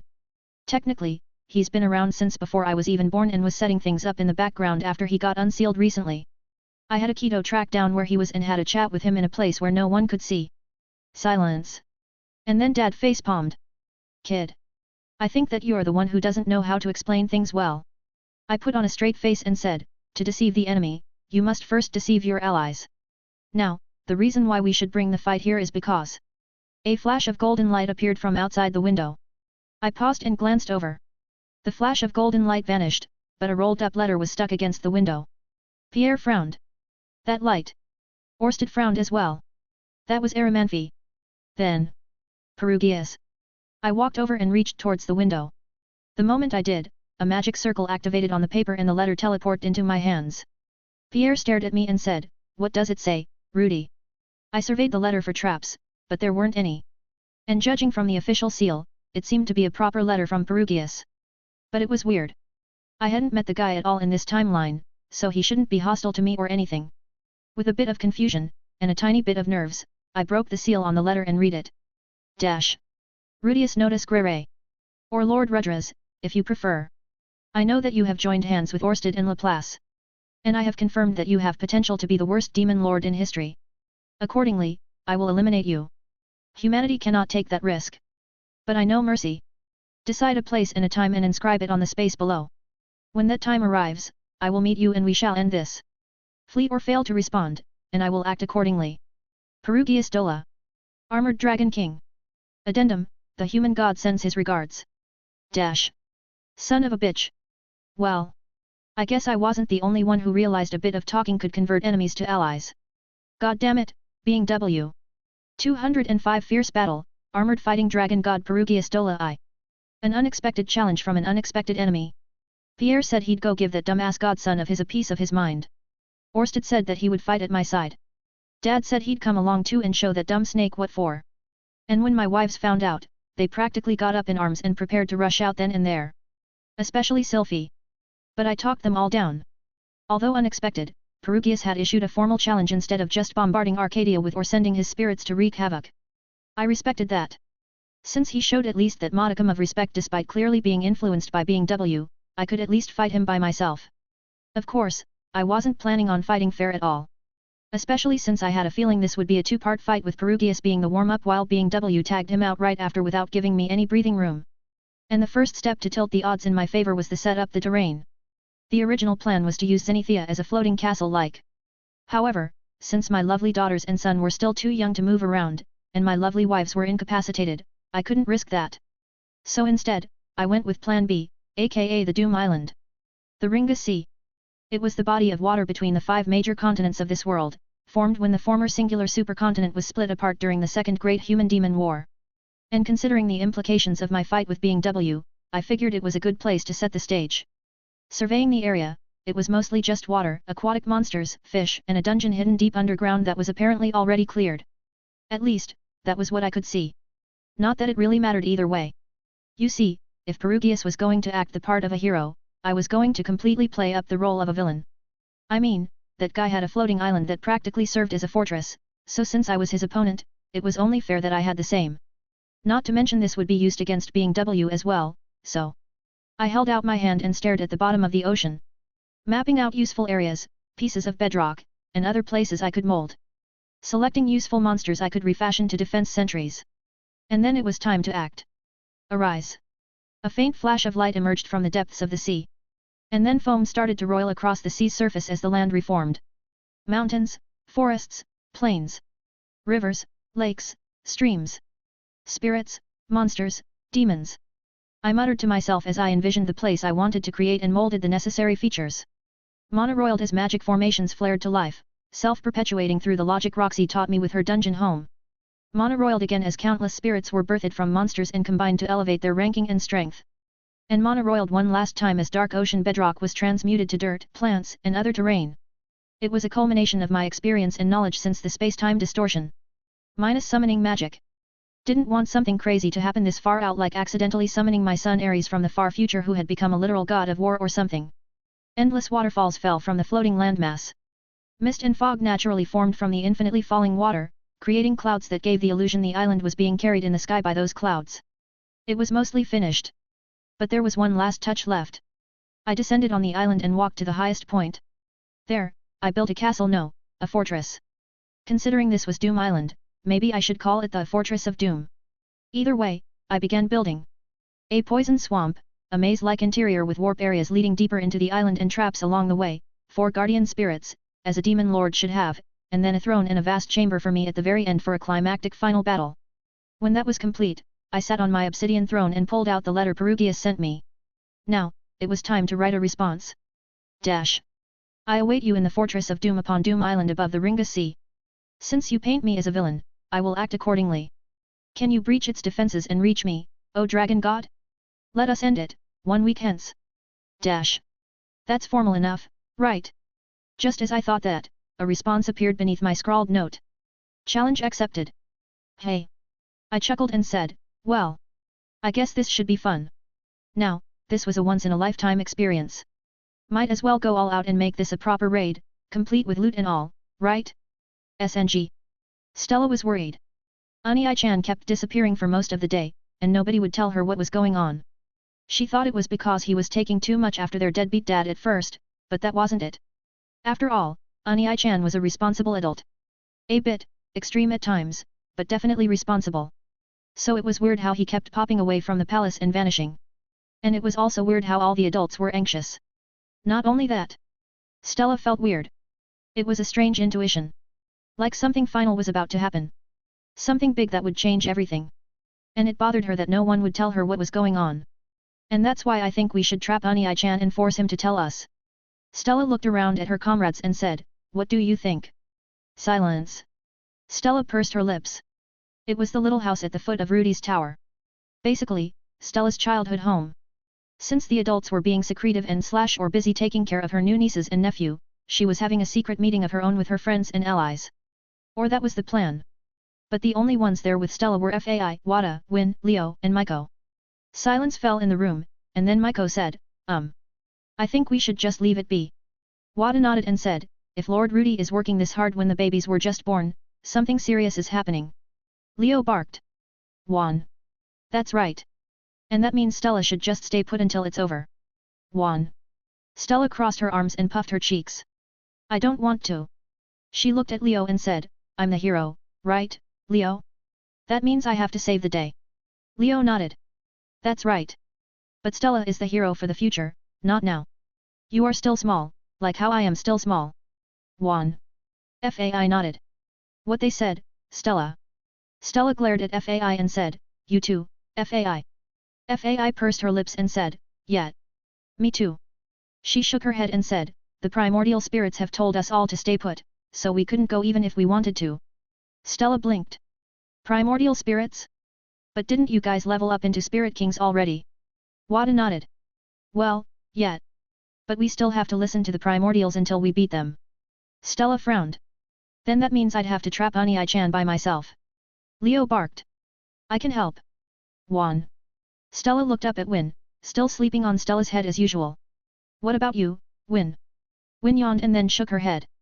Just let your big brother play pretend demon lord and beat up the baddie, Stella. You can help beat up the boss later in the post-game. Stella paused, processing Win's words. And then her eyes widened. Wait. What do you mean? RNG. Win. I reached up to stretch and said, that's all I gotta do now. Win twice, and then tie up loose ends. The depths of the Fortress of Doom. There I sat on my throne, waiting and watching as a hologram projected the outside surroundings to me. And there, kneeling in front of me, were 4 spirits. Well, calling them just spirits wasn't being fair. After all, they were primordial forces of nature bound in physical form. I took a look at them. The primordial flame, codename Prometheus. He was a giant formed from magma, but right now he appeared as a red-haired middle-aged man clad in crimson armor. Next to him, the primordial sea, codename Tiamat. She was a dragon formed from the deepest waters of the world, but right now she appeared as a blue-haired ageless beauty clad in a flowing water dress. Behind her, the primordial wind, codename Ventus. He was a wistful breeze that traveled across the world, but had taken the form of a young boy in a bard's outfit. And beside him, the primordial stone, codename Gaia. Like Prometheus, she was a giant. Unlike him, she was formed from the stone deep in the core of this world. But now, she took the form of a lithe green-haired woman wearing a suit of emerald armor. This was technically cheating and breaking the power scaling of the world since these sorts of spirits shouldn't exist. From what I had read and gathered after talking with Nanahoshi and Perugius in that other timeline, Perugius's spirits were actually the top of the echelon when it came to spirits. For example, Arimanfi was the lord of all light spirits, and there was a spirit that was the lord of all water spirits too. But that was because those spirits were the oldest and strongest in age due to being created by Perugius centuries ago. Maybe it was a bad habit I'd picked up from fighting being W, but if I saw my opponent do something, I wanted to do it better and beat the guy at his own game. Anyway. Prometheus raised his head and said, Lord Rudius. We have finished our preparations. Tiamat nodded. The seas will rise at your command. Ventus smiled and said, the wind shall be at your side. Gaia smacked her chest and said, and the earth shall tremble beneath your feet. It seemed like these guys were itching to roleplay, hey? Well, that was what this was all about, so. I stood up and smirked. Excellent. Then. I shifted my gaze in the distance, staring past my fortress with clairvoyance. Was approaching. And on it were Perugius and his 11 familiars. Since I'd been on and broken through before, it didn't take me long to slip past the defenses and stare at Perugius directly. But unlike when I arrived in the other timeline, Perugius didn't let me pass unnoticed. Garbed in a shimmering golden armor, he immediately met my gaze and smirked. His words couldn't be heard. Even so, I could read his lips. Shall we begin? Seeing that, I sat back down on my throne and waited. Everyone, to your positions. As you will. With a spirited, pun intended, shout, my newest allies scattered to take their places. And with that, time to be a real demon lord for once. I waited for my fated challenger. A clear blue sky above, and a deep blue sea below. Superimposed between both was a floating island. Where Rudy lay in weight deep within the center, beyond his. And then above that, a castle emerged, blocking out the sun. The fortress that had been restored and repurposed by armored dragon King Perugius. A peaceful silence filled the air, broken only by the sound of the water spilling from. But the moment that lined up with the center of, that silence shattered. Myriad magic circles filled the sky in an instant. And in the next, an endless stream of magic struck down on the island. The sea evaporated, revealing the deep valleys below. The air distorted from heat and the crackling energy of the bombardment. But the island remained intact and completely undisturbed. Not even a single blade of grass had been harmed. Silence fell again. But then 13 figures emerged from the castle and landed on the island. The first was a man with silver hair and a harsh expression. Shimmering golden armor wrapped his body and the air distorted with his every movement from the sheer energy emitting from him. Beside him was a woman with black wings and a porcelain mask. And beside those two were 11 others, arranged in a formation. Perugius and his familiars. The armored dragon king waited for a moment, observing the looming fortress in the distance. And then he laughed. Confident, I see. After that, he looked around at the island and said, but I suppose it is somewhat merited. The woman with black wings raised her head and said, Lord Perugius. How shall we attack? Perugius let out a cold smile. Well. Let us see just how merited his actions are. The War Council room in Arcadia's imperial palace. There, Rudy's family had gathered to watch the battle, along with Orsted. Hidden magic circles synchronized with the room displayed the island in real time, allowing everything to be seen at once. Orsted reacted first, staring at Perugius. Is he wearing the fighting god armor? Pierre let out a deep sigh and ran his hand through his hair. This is what happens when there isn't a proper father figure to guide a child. Paul crossed his arms, staring at Perugius and his spirits splitting into two parties. Just how tough are these guys, anyway? Rika spoke up and said, alone and without that armor, Perugius would be nothing to Rudy. But... Orsted hummed. He should be a force to be reckoned with. The fighting god armor raises a person's combat ability to incredible lengths. Of course, it varies depending on the person. But Perugius is skilled enough in magic that he should be able to maximize it. Pierre nodded. Not just that, but it seems like he modified it. He narrowed his eyes and said, I can't confirm it, but I wouldn't doubt it considering he got contacted by being W. At that time, Stella raised her hand. Paul noticed and said, you got something to say, Stella. Yeah. She crossed her arms and said, why isn't Unai-chan just fighting in the open? He's strong enough, right? And how come that Perugius guy's just walking into the big trap? Does he think he's a hero in a game or something? Sylphie laughed. Well, Perugius is an ancient hero. And Rudy also is a demon lord, it's fitting, isn't it? Stella frowned. Even so, this is stupid. It's putting on a show for no reason. Paul laughed. Just sit back and watch, Stella. Rudy wouldn't do this without a good reason. RNG. I should have thought this through a bit more. I muttered under my breath as explosions and shockwaves reverberated through the surroundings. From my throne, I could oversee the situation going on throughout the island. Like a speedrunner who found an exploit, Perugius was easily rushing through the fortress, cutting down most of the traps and obstacles placed in his way. Not only that, he was confident in fighting me alone, it seemed. As he and his party came across each of my primordial elemental lords, he sent off 3 of his familiars to fight the one that appeared before continuing on his way. And sad to say, the guy's spirits were more combat-ready than the ones I just picked up. It was expected though. This was more just a show for being W to think I was pulling out all the stops. I mean, if it worked, it worked. But I wasn't too upset if Perugius broke through. This whole place was one meant to break, and also to have a bit of fun. It wasn't every day you got to play the part of a world-ending boss and fight the supposed hero, you know? Usually, it was the other way around. But anyway, time was coming up. I sat on my throne and waited, idly tapping on the armrests. And as I did, I considered what was going to happen next. After Perugius, being W didn't have any pawns left to throw at me, so he'd be stepping in personally. And furthermore, My actions were to give him enough justification to descend. Although this was still his world, it was better to face him here than in the void realm where that guy had infinite time to prepare. The first step then was beating Perugius. I didn't anticipate a problem considering I had a good gauge of his abilities from visiting the other timeline. I had also planned to rope him in as an ally at some point, so I analyzed his strengths and weaknesses a bit. In terms of magic, that guy was best at summoning and barrier magic, as evident by his feats of summoning those ancient spirits as his familiars, and also sealing demon god Laplace away. I don't think he was that skilled in combat though. He had the vibe of someone who'd been through battlefields and trusted his body, but he didn't emit Orsted vibes in terms of combat strength. Of course, that was when he wasn't wearing that golden armor. I didn't know what it was, but I did know it was an insane amplifier. It gave off all sorts of secret post-game dungeon equipment vibes. And from how he was speedrunning my dungeon, I couldn't take it lightly. I was glad that I was smart enough to not have the fight in Arcadia though. Even if I had all sorts of countermeasures set up there, better that they were saved in case someone tried a desperation move on my family. It would be a fight with a lot of variables, but I was used to winging it. Not to mention I had more than a few variables of my own to pull out.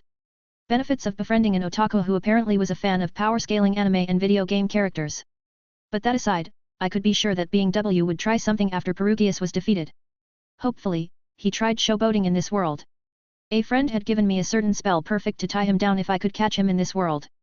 And I had long since devised a perfect spell to actually destroy the guy. At least, in this timeline. From what Nanahoshi said, it was likely we'd have to clean things up on her side too in order to prevent a time loop paradox or being WRESP-owning somehow. That would be easy though. Unlike my pal being W, Hitagami in that timeline wouldn't see me coming. After all, Rudius Grere lived a full and great life in that time and was long gone. That Rudius Grere also hadn't been a ridiculous genius type like me. Smart, yes. But coming up with countless assballs, no. And of course, there was a long line of people waiting to smack being W around. Probably couldn't happen in this timeline, but we could definitely jump him in Nanahashi's time. And then after that, I could retire from all this craziness and focus on having a happy slice of lifetime with my lovely wives and cute baby children. An explosion erupted from nearby as the warp circle leading to my throne room overloaded and shattered. Smoke filled the air, but then a figure emerged. Gleaming silver hair and golden eyes. A stern expression and sharp gaze. And also regal golden armor emitting unthinkable power. Not mana. Not battle aura. Just raw power that distorted the air around it, making Perugius look hazy. My eyes sharpened. Okay. Maybe I shouldn't take this that lightly. Perugius looked at me and gave me a once-over. And then he nodded. You have completely absorbed and enhanced the Laplace factor, assimilating it as your own strength. And you are quite rude. I stood up and said, challenging me out of the blue when we could have a peaceful. A golden blur. A heavy impact that sent me flying. Broken stone, rubble, and dirt. And then I realized I was falling, blood, viscera, and other bits in my field of vision as a golden light rushed down on me again. I clicked my tongue and focused. Tick. My vision was filled with a crimson haze. And as it was, I could make out the golden light. It was Perugius, rushing towards me with an overhead two-hand hammer fist. Tick. Time was slowed to a crawl. Even so, he was moving at a normal speed and would reach me in a few more seconds. And from what I could see drifting with me, I had taken a mortal wound with just a single blow, while the second was going to finish me off. Tick. But if I died that easily, I would have surrendered to being W a long time ago. I'd have to apologize to my sisters and my wives later though. I'd also be getting an earful from my moms. Crack. Time began to speed up. Perugius rushed towards me, slowly turning back into a golden beam of light. Seeing that, I held out my left hand and focused on my ring finger. Specifically, on a pair of rings I was wearing there. The first was from my genius wife Roxy. And the second was a late gift from my beloved Empress Rika who didn't want to be shown up. Another heavy impact. But... Perugius's eyes widened. I smiled and lowered my left hand that caught his blow. You know, it's rude to interrupt someone when they're talking. It was an incredible strength and amplifier. The regal golden armor that Perugius wore gave him enough raw strength to probably beat Orsted. And this was before the guy even used any magic. But he wasn't the only one with amplifying magic equipment. The ring from Roxy split apart into golden threads before spreading over my body, instantaneously weaving millions of magic circles together to protect, optimize, and amplify my mana flow. At the same time, the ring from Rika emitted an ominous black haze. If Dad or Pierre was here, they'd recognize it and laugh. You see, Rika was upset about not having worthy enough materials to make a ring for me. And she was also upset about being shown up by Roxy for a wedding ring. She was stumped and at a loss of what to do for a while. But then I told her about my fight with the Hydra, and I showed her the drops I got from it. And, while the scales themselves didn't have the property, when my beloved Empress used her magic eyes, magical knowledge, and an entire workforce of interns in Arcadia, she figured out how to recreate it. As for what it was, Perogus's eyes widened and he tried to move away. But it was too late. Eat, bastard! 206 Fierce Battle, Armored Fighting Dragon God Perugius Dola 2. An explosion of force erupted, instantly turning the surrounding sea into steam. I was standing at the bottom of the Ringa Sea, looking up at my opponent while surrounded by the suspended waves. It was a scene that could have come straight from a manga panel. Above, lit up with explosions and magical attacks. Beyond that, blocking out the sun. A clear blue expanse framing it all. And then Perugius floating in the air with his golden armor scratched while fragments of a rainbow barrier drifted past him. Awe-inspiring, but also damned annoying. I clicked my tongue when I saw that Perugius was unharmed. Was it because of his skill in barrier magic? Or did he modify that armor to amplify its defensive abilities? I had reflected the force from his attack right back on him, but he was unscathed. It didn't seem to be physical immunity though. Instead, he just had enough defense to tank it. Perogus's eyes narrowed, observing me for a moment. Water crashed around me as the sea began to fill in the gap we caused. But before then, I thought about the next steps. This would be hard. The easiest thing to do here was just to kill Perugius. Well, I guess I should say the simplest thing instead of easiest. Considering how he tanked that attack, and also considering the abilities he hadn't shown yet, I couldn't be sure it'd be an easy fight. I'd love to talk him down, but his expression told me that he was in complete defeat demon lord mode. And considering that he might have had being W whispering into his ear for a year or more at this point, that wasn't viable. So I had to incapacitate him somehow. But that might be impossible, all things considered. Still, might as well test it. I exhaled and then kicked off the ground. At the same time, the sea froze, turning into ice. Perugius didn't wait for me to reach him. Magic circles flared around his limbs, and he suddenly flew towards me again. This time, a faint light flashed in his left hand. I thought about letting it hit me and reflecting it. But my instincts screamed, and at the last moment, I dodged. The moment I did, something flickered past me, and then an explosion of icy powder erupted as a line gouged out the frozen sea beneath me. Was that not a physical attack then? Magic? Perugius didn't give me time to think. Golden light emitted from his armor, along with magic circles. And then, in an instant, he was in front of me, swinging his arm. At the same time, a barrage of magic launched towards me. I clicked my tongue and then pulled out a monotite sword from my pocket space, swinging it. A ripple spread through the air, erasing the magic spells. At the same time, the monotite sword and golden armor clashed. Sparks flew, and for a brief moment, thin silver lines spread all throughout Perogus's armor. But then my sword exploded, turning into dust. I used the force to clear some distance and think. It seemed like Perogus's armor was definitely operating on his mana. Those silver lines looked like mana circuits, probably enhancing the golden armor.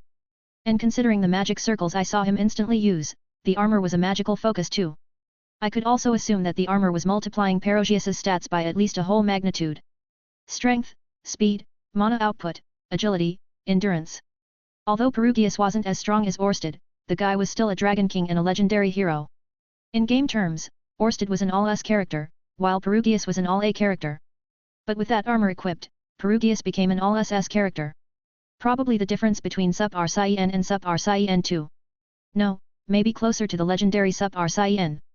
Especially since Perugius seemed like he was just getting used to the armor still and was refining it. I clicked my tongue and pulled out my prototype Excalibur. After, I said, not even going to try to listen to a word I say. Another golden flash. Perugius held out his hand and sent a blast of golden energy right at me. It wasn't mana. At least not entirely. Because of that, I couldn't just deflect it or manipulate it. And it wasn't a pure physical attack either. There wasn't mass behind it, so Rika's ring wouldn't trigger. In that case, I swung my sword, flooding it with mana. Gold clashed against gold. Perogus's armor shimmered, revealing silver lines and magic circles traced along its surface as he held his attack. Meanwhile, hair-like cracks spread across the surface of my blade. 1 second. 2. 3. And then my blade shattered, along with my energy blast. But Perugius's blast ended as well. Unlike before, where the silver lines vanished, they were clearly visible now, along with a large magic circle over his chest. And while Perogus's armor was still a bit hazy from the energy it emitted, there was also a lot of heat being emitted now too. Seeing that, I chuckled. Relying on borrowed power to defeat. A sonic boom. Perugius closed the gap between us in an instant and threw a punch. I let it hit me, reflecting the blow, and then I threw a punch at his head. A magic circle flashed on Perogius's armor before something shattered. But he ignored it and continued attacking. I was annoyed and continued blocking and counter-attacking. But then I realized something was off. Perogius was attacking, blocking, and counter-attacking my own counter-attacks. But his gaze wasn't matching his actions. No, maybe it was better to say his intent didn't match up? Perogius was watching me closely, as if analyzing my fighting style. But not in the way that someone would if they were having to fight back at the same time. It was like an outsider watching someone else fight. And then I realized it. To test, I dodged the next counter-attack and then quickly made a sword. With it, I kicked off the air and attacked with the sword god style. Perogius's eyes widened in surprise. But even as they did, his body moved into a water god stance and deflected my attack. A textbook counter. Not instincts, but an automatic response. Seeing that, I clicked my tongue and said, there really isn't anything new in this world, is there? It was an artificial intelligence. One that probably had millennia of combat data and counters for various techniques and styles stored within it. As a result, even if Perogius wasn't a master close combat fighter, he could fight and respond at the level of one because his armor was a master fighter. Not only that, but from the magic circles I saw along with the mana circuit, it seemed like he had an artificial intelligence that automatically cast and supported him with magic too. Basically, Roxy's taken to the ultimate end, mixed with a matching version for fighting styles. It was honestly impressive. Was that thing a divine armament or something? It definitely wasn't something that an average person could just make out of the blue. Not only that, but it didn't seem to have any weaknesses either. The only one I could think of it having was durability and power source. But considering Perogius was a dragon just like Orsted, and his mana was about the same quality as far as I could tell, it would be tough. At least, fighting it the normal way. Unfortunately for Perogius, while artificial intelligence was a great tool, and something almost unthinkable in this world, it was practically a plague on Earth. And we knew plenty about how much that tool could fail. If this didn't work, I'd have to resort to some more shounen manga clichés. But hopefully it did. And the first thing. I quickly made a sword from mana and then started attacking. First, sword god style. Then, water god, rapidly switching between the two. Perogius narrowed his eyes and extended a golden energy blade from his arms and countered with it. Slash, parry, stab, deflect. Although I ramped up the intensity, Perogius's armor knew the counters and easily responded. Not only that, but its blows were getting heavier each time, making my arms shake from the clashes. More signs that I couldn't drag it out too long. But in that case, I chucked my swords at Perogius's head. He flinched and instinctively deflected it. But I wasn't finished. Back on Earth, it was a known fact that artificial intelligence couldn't respond well to new situations. While it was a powerful tool, especially if narrowly tailored, it was also brittle. So, if I presented it with a new question that it had never seen, it would malfunction trying to give me a proper answer. Then, I made a pair of long swords and then started attacking again. But I didn't use any of the known styles anymore. Instead, a cut to the left with my right sword, followed by an uppercut slash with my left and using the momentum to spin. With that spin, a pair of cuts to the left with both swords. A stomp on the ground to pivot, then a downward X slash followed by an upward X slash. A brief combo half remembered from a light novel I read once or twice in the past and actualized with my combat experience. Sparks flew as Perogius blocked the attacks and then countered with a thrust. Seeing that, I clicked my tongue. Even though it wasn't standard, it seemed like it was still within the scope of what the artificial intelligence could read and predict. Then, I stepped back and held the hilts of my swords together before fusing them into a double-sided blade, just like a certain Sith Lord. With that, I spun the blades and deflected Perogius's thrust before starting my counter-attack. A winding figure-8 attack. An immediate barrage from overhand and underhand, spinning my weapon around to continually attack and using the force from deflections to speed up my attacks. And like that, I noticed it. A faint lag in his movements. Not only that, but slight silver sparks erupting from the thin lines on Perogius's armor. He noticed as well and then activated a dozen magic circles to cast a spell while he countered. But I pulled out a chunk of monotite armor from my pocket space and chucked it at him, disrupting the spells. You. For the first time since he rudely interrupted me, Perogius spoke. But he quickly cut off his words and focused. Danger. I instinctively warped away just in time to see Perogius send out a golden wave of energy all around his body. Did he think he was Geta or something? A heat haze covered Perogius's body as he turned to look at me. Not only that, but his golden armor was a bit duller now, the bright light fading. Okay. A viable strategy then. Perogius's spirits were still tied up, and he seemed to be out of tricks. I hard countered his spells because I had plenty of monotite laying around. I hard countered his close combat because I understood and could manipulate the response of his armor's combat AI. And while he could tank with barrier magic and his armor, it just kept draining his resources away. In contrast, I was still good to go. That was the result of using a tool to compensate for weaknesses. If it wasn't your power, someone who mastered theirs could beat you. So.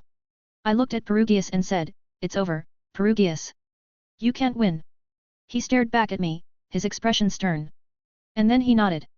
"You are correct. As it stands, I cannot defeat you." "Right." I tossed my weapon aside and said, "So let's talk this." An explosion of golden light erupted from Perugius. At the same time, all traces of silver vanished. My eyes widened. What the heck? Are we doing phase 2 now? No, did he decide to do a forbidden jutsu or something and burn his life up to kill? 6 blows, a slash, and a bombardment of lightning. Before I knew it, I was suddenly in the air above. How the hell did? In one instant, a concentrated blast of mana equivalent to a nuclear explosion suddenly descended from the sky. And in the next, fell at hypersonic speeds. After that, my vision split apart and flooded with gold. Pain. The first I'd felt in a while. I also felt both Rika's and Roxy's rings shatter. And then I was on my back, staring at Perugius floating above me and glowing like a golden sun. But just for an instant. In the next, he appeared in front of me. I felt I was in rough shape. In fact, I could be sure I looked horrible. But I wasn't the only one. Golden veins had pierced into Perugius's flesh, as if the armor was trying to merge with him. But as a result, he had gained immense power.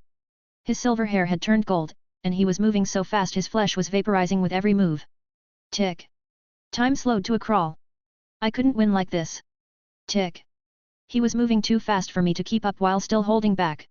Not only that, but it seemed like the armor had gone into overdrive and was sucking in all the ambient mana to power itself, burning Perugius up in the process. Tick. Trying to overpower him wouldn't work. At least, not without erasing the entire Ringa Sea and probably parts of the other continent. So. Crack. Time resumed and a golden light yet again rushed towards me at light speed. It connected, and I was sent backwards towards the ground. But I never struck it. A portal opened up and caught both me and Perugius. And as for the destination? A black void, broken only by twinkling lights in the distance. A sheer cold, completely devoid of air. And harsh waves of raw energy spilling from the sun. The momentum from my last blow sent me flying. But that was my intention. Perugius tried to follow me, but he suddenly stumbled, clutching at his throat. I smiled and started patching myself up. At the same time, I casually glanced below me. Hey! So the world actually was flat here? Weird. And outer space wasn't actually the void world. Good to confirm that fact. But back to the issue at hand. Perugius glared at me from the distance and tried to close the gap. But he couldn't seem to get any purchase to reach me, instead just sending golden light everywhere. Unfortunately, despite being disoriented, he didn't seem like he'd be going unconscious anytime soon. It would have been ideal if the lack of oxygen knocked him out, but that golden armor looked like it was forcibly healing him. No. Rather than healing, it was replacing. Kind of like Metal Cool R from Drive Gone B*LL. But anyway, he was on a hard timer now. Even if the armor tried to keep him moving and alive, it'd run out of energy soon enough. I could already tell that Perugius was pretty much spent from those flashy attacks from earlier. He must have planned to overdrive the armor and keep going like a perpetual motion machine with the ambient mana. Unfortunately for him, there was no mana in outer space. There was raw solar energy, but it seemed like that neither Perugius nor the artificial intelligence in the armor knew how to convert it into mana. I did. And I also knew a bunch of auxiliary spells to protect me from the cold, supply me air, and to move in zero gravity. Perugius flung out his arms and let out a silent scream. But after that, golden jets of light erupted from his limbs, sending him flying towards me like I on MN. I smiled and just casually turned, letting out a light punch. Perugius immediately went into a wild spin. One that only accelerated as he kept blasting with that golden light to correct himself. But eventually, he shut it off and stopped himself with a magic barrier. By that time, he had moved over the world below. A golden light above a blue star. That was how Perugius appeared. But that golden light was fading. I could see it now. Perugius's pale skin was turning violet from a lack of oxygen. Although golden veins had completely pierced through in an attempt to keep him going, he was fading. Not only that, but the light on the golden armor was fading too. Even so, he glared at me and tried saying something. The words didn't come, but I could read what he said. You must perish for the sake of humanity, hey. Man. He was really trying to make me feel like the bad guy here, hey? I guess it was technically true. Considering I was the enemy of the human god, I could be considered the enemy of humanity. Still, I was hurt. I mean, I was just an ordinary guy, you know? PFT. Okay. Even I couldn't say that with a straight face anymore. But anyway, this should be it. Ah, wait. I always wanted to try something. The moon was pretty close by, and Perugius was lined up perfectly over the world.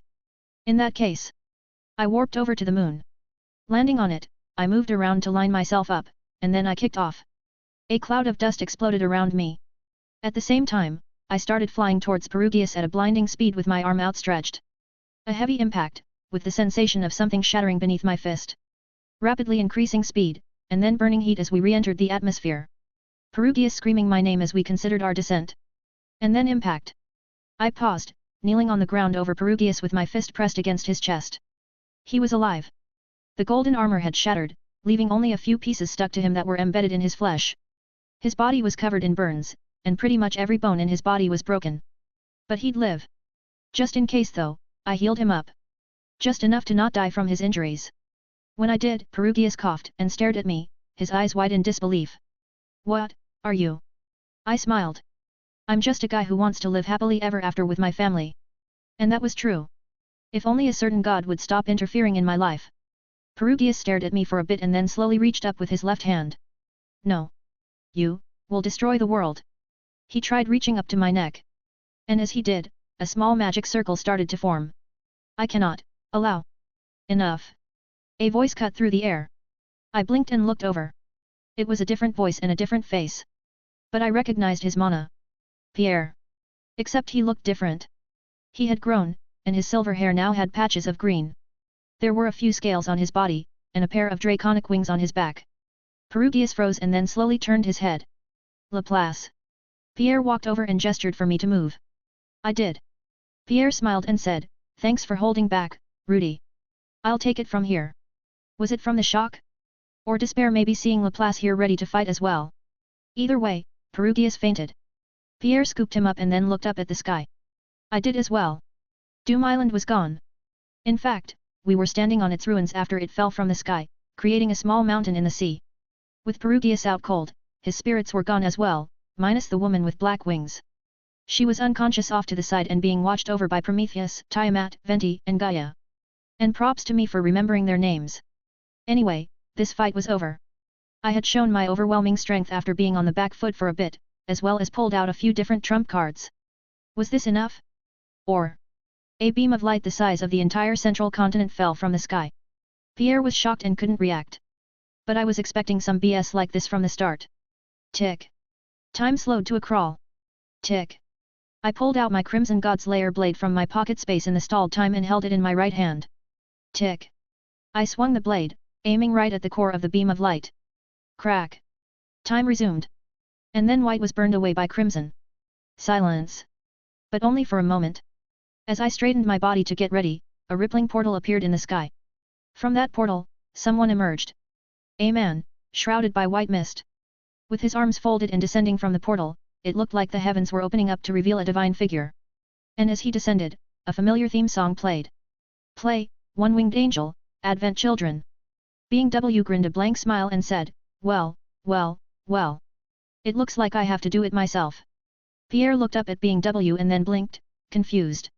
Is that music? I pointed my sword at Being W and said, yeah. And that bastard stole my theme song. Being W. No. They laughed and said, it's good to finally see you in person, you bastard. I smiled. And it's good to see you too, Whitey. 207 turning point? Being W laughed. Not just a chuckle, but a full-blown, doubled-over hearty laugh. He wiped a tear from his eyes and said, my. I've thought about countless ways this meeting could go, but calling me Whitey. He laughed again and said, well. I guess if it looks the part, right. He grinned and then said, Mr. Demon Lord.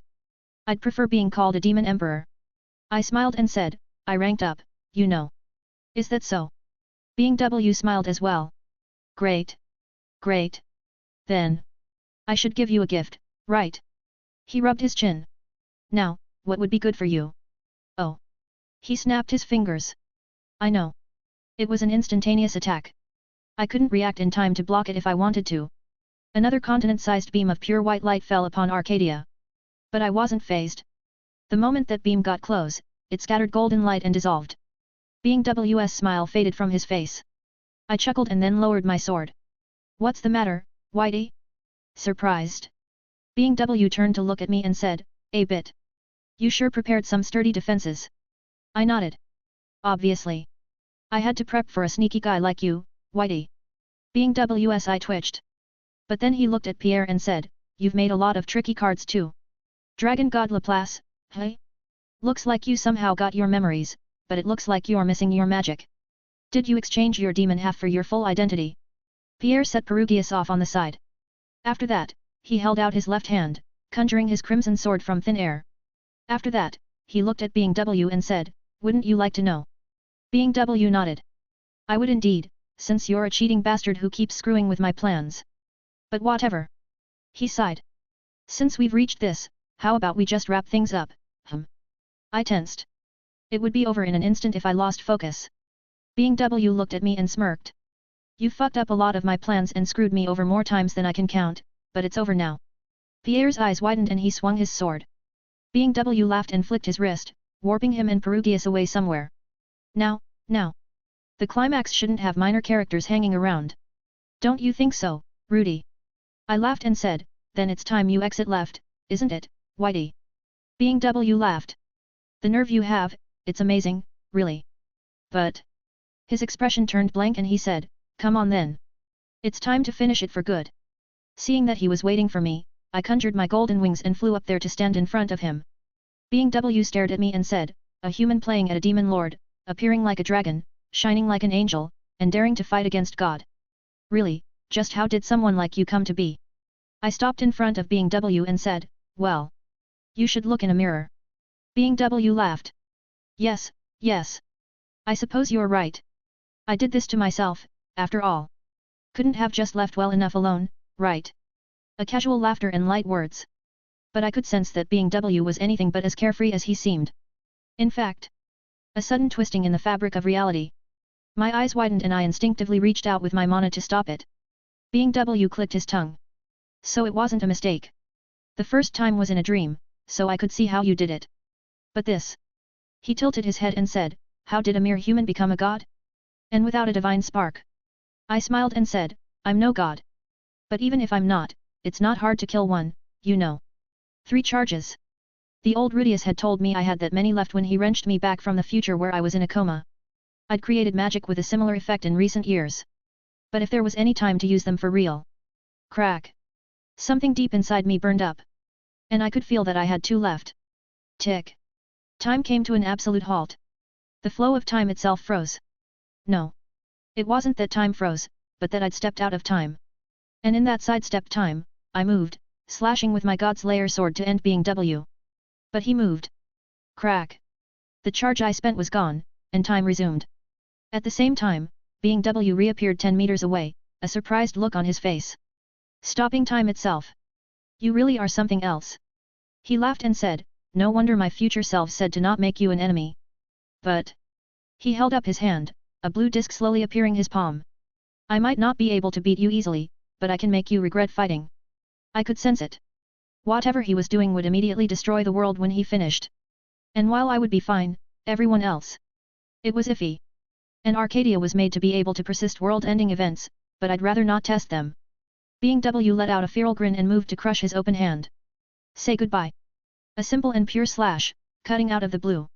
With it, golden blood splashed and the blue disc vanished as Bing jerked his hand back, clutching at a giant gash. I flicked my wrist and made a quick landing pad out of a magic barrier. The moment I did, Dad, Pierre, and Orsted appeared, landing all around me. Dad flicked his glassy sword, cleaning it of Bing's golden blood. After that, he let out a cheeky smile and said, this the guy who's been a pain in our ass? Doesn't seem so tough. Pierre ran his right hand through his hair, his crimson sword in his left hand. Unlike before, his appearance was back to his usual look. Even gods can be taken off guard. Don't think it will be that easy again, Paul. Orsted stood there, staring at Bing a complicated expression. A gleaming white katana was held in his right hand. I looked at everyone and said, you know I could handle this myself, right? Dad laughed and held his sword over his shoulder. Yeah. But your wives were saying either we came, or they did. Ah. I nodded. Then thanks. I definitely wouldn't be able to concentrate if they were out here with me. Being W looked at us all and then laughed. How cute.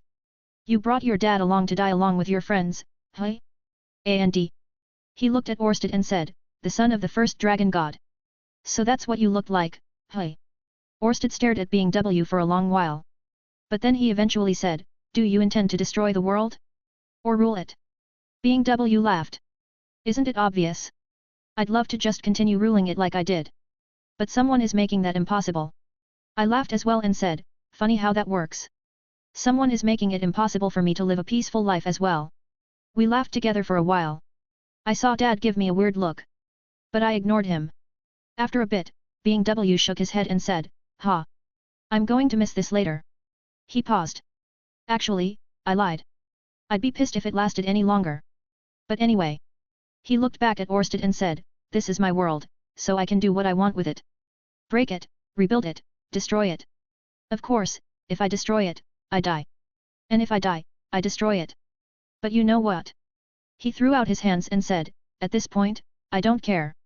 I focused. 5 crystals flashed from within Being W's chest. After that, he pointed at me and said, I don't care anymore. As long as I can fuck your life up, it'll be worth it. So. The crystals started to crack. Pierre's eyes widened and he jumped forward, slashing at Being W's neck. Being W laughed as golden blood sprayed. And he laughed more as one crystal shattered. Dad ran forward and slashed twice. More golden blood sprayed and 2 more crystals shattered. But at that point, we all felt it. The world was crumbling. I could see it. The distant edges of the sea were shrinking, rapidly closing in on the edges of the continent.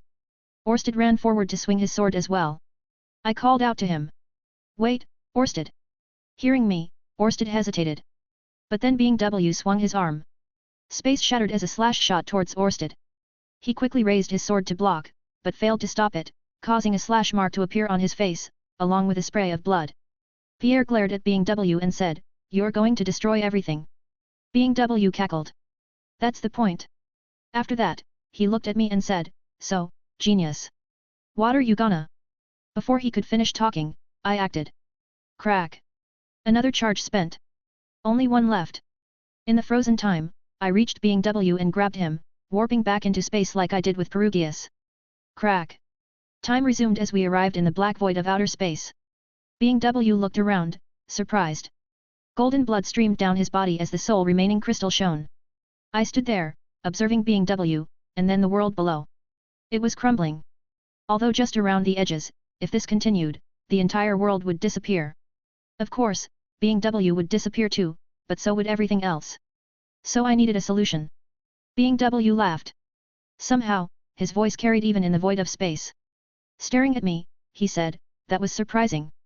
But you know Rudy, even if I don't rule over this entire plane of existence, I won't be affected by a simple void. He grinned and said, and also, if I die now, everything you love will disappear, you know? That world will only exist if a human god is there to sustain it. I nodded. I'm aware. But it was worth a try. Besides, I've always wanted to dabble in creation. You're just absolutely insufferable, aren't you? Being W glared at me and said, so proud, so vain. Do you really think you can beat me? That all of this won't be in vain in the end. Of course. I nodded and held out my hand towards Being W. Golden light shot towards him. Being W flinched. But then he looked confused when his wounds started healing. Especially when the cracked crystal began restoring itself. After both the wounds and the crystal were fully restored though, Being W narrowed his eyes and said, choosing to heal me? I can end it anytime, you know. Sure. I nodded and grabbed my pocket space, flinging it open behind me. Various tools, artifacts, and weapons that Akito and I prepared floated in the air behind me. After that, I smiled and said, but if you're anywhere near as pissed at me as I am with you, you don't want it to end just like that, do you? Being W stared at me, his expression blank. And then he laughed. Right. I guess we're at least similar in that regard. Then.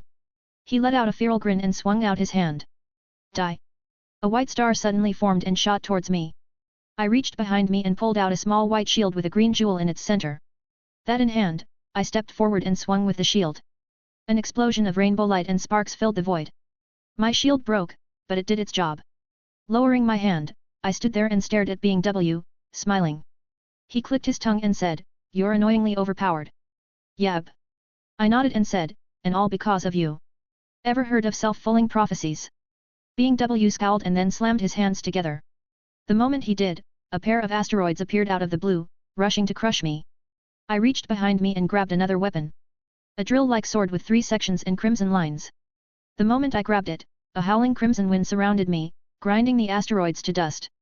The particles slowly began to orbit me, creating a small galaxy. And then I thrust my weapon at Being W. A howling wind that could sunder a star rushed towards Being W. He was surprised and crossed his arms to block. Golden blood sprayed and his white flesh was damaged. But then my weapon broke and the attack ended, leaving Being W just wounded. TCH. I reached for another weapon and said, "You're awfully sturdy." Being W lowered his arms and said, "I should be saying that to you, bastard." He eyed the collection of items behind me and said, "How the hell did you prepare so many trump cards anyway? Wouldn't you like to know?" A crimson barbed spear cursed to reverse causality. The moment it was in hand, I chucked it. The black void lit up with infinite crimson stars, all aiming to pierce Being W and prevent his escape. But he just snapped his fingers and they vanished. My spear vanished as well. I clicked my tongue and said, "Guess that'd be too easy." Being W jabbed the air with a clawed hand and then clenched it. The moment he did, gravity distorted around me as space started to collapse. I could tell immediately what he was doing. The ultimate attack that I showed him in our first skirmish. A black hole. I mean, if asteroids and a literal star didn't work, that definitely should, right? But unfortunately for him, I grabbed a seemingly innocuous drill bit. One with a golden drill and a silver base, with a loop that you could thread a necklace through. A crushing gravitational force that seemed to distort everything in existence attempted to envelop me. And in response, an emerald light spiraled in opposition before piercing through and shattering the black hole. Being W's eyes widened. "What in the world? Take this, Whitey." I charged out from the shattered black hole with an emerald drill in hand. "This is the drill that will create the heavens." "Interesting." Being W's eyes lit up and then said, "Fine. Then." He held out his left hand, forming a crimson drill. "This will be the drill that destroys the heavens." A sudden impact. The drills collided and waves of energy erupted, making it look like galaxies were forming and collapsing in an instant. And then both drills dispersed and I was rushing towards Being W. He laughed and swung a fist at me. And I responded by snapping my fingers. A flicker in the fabric of reality. The black void vanished, replaced by pure white. But it wasn't the void realm. Being W froze and looked around. "What?" I smiled and said, "My son-in-law came up with a pretty useful theory." Being W turned to look at me, horror in his eyes. "What did you do? Where is this?" I smiled. "Well, for you, it might as well be a place where souls came to rest. One that would be formed by prayers, beliefs, hopes, and dreams." At this moment, it was just a blank slate. Although Cliff had paved the way and claimed the land, it had yet to grow into a realm of its own. But it was enough. Being W swung his arms, thrashing. Trying to cut through and break free. But nothing happened. Of course. After all, this was a place for humans and not gods. Especially not the god that tried to crush them all beneath his feet. While Being W thrashed, I held up my right hand. As I did, I said, "You know, I've been thinking about how to kill a god for a while. You in particular. My previous ideas and tests clearly didn't pan out, but there was one thing I never really tried." Being W spun around to glare at me. "You think this is enough to stop me? You might have trapped me here for now. But you're far from strong enough to defeat me." He immediately held out his hands, pressed together like he was trying to use AKM***ha. And immediately, a white beam shot towards me. But it froze. Being W's eyes widened. "Impossible." I smiled. "Nothing's impossible, Whitey." A thin red line, slowly tracing out a shape. Geometric lines bouncing between a slowly spiraling form to create an infinitely repeating fractal. Mana, serving not as fuel, but as the framework. The beam of light collided with the crimson pattern and vanished, sucked into its depths.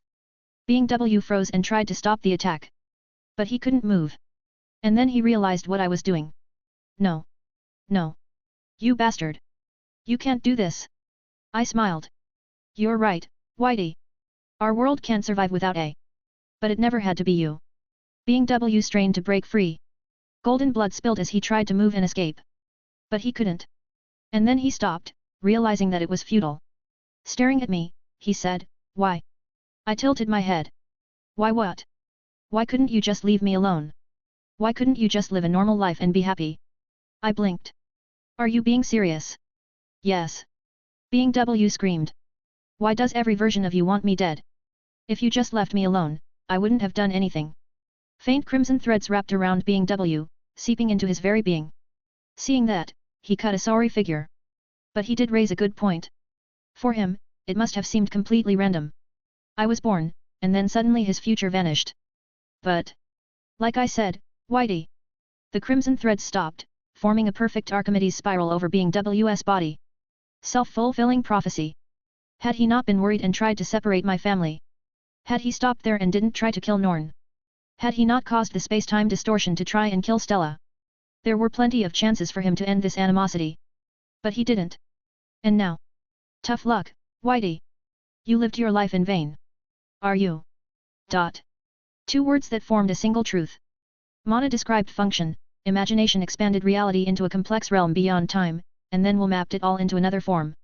Or in simpler terms, a spell that converted anything into anything else and integrated it a form I could use. The result of that was a single iridescent crystal floating in the white void. When I grabbed it, I could feel the entire world. Every life, every hope, every wish, every fear. Existence itself in the palm of my hand. But I didn't need it. Leaving the crystal in the air, I spun on my heel. Smell you later, Being WAND. I crossed the threshold between this realm and reality. As I did, I focused my gaze on another place. It was a similar plane of existence, filled with an endless white void.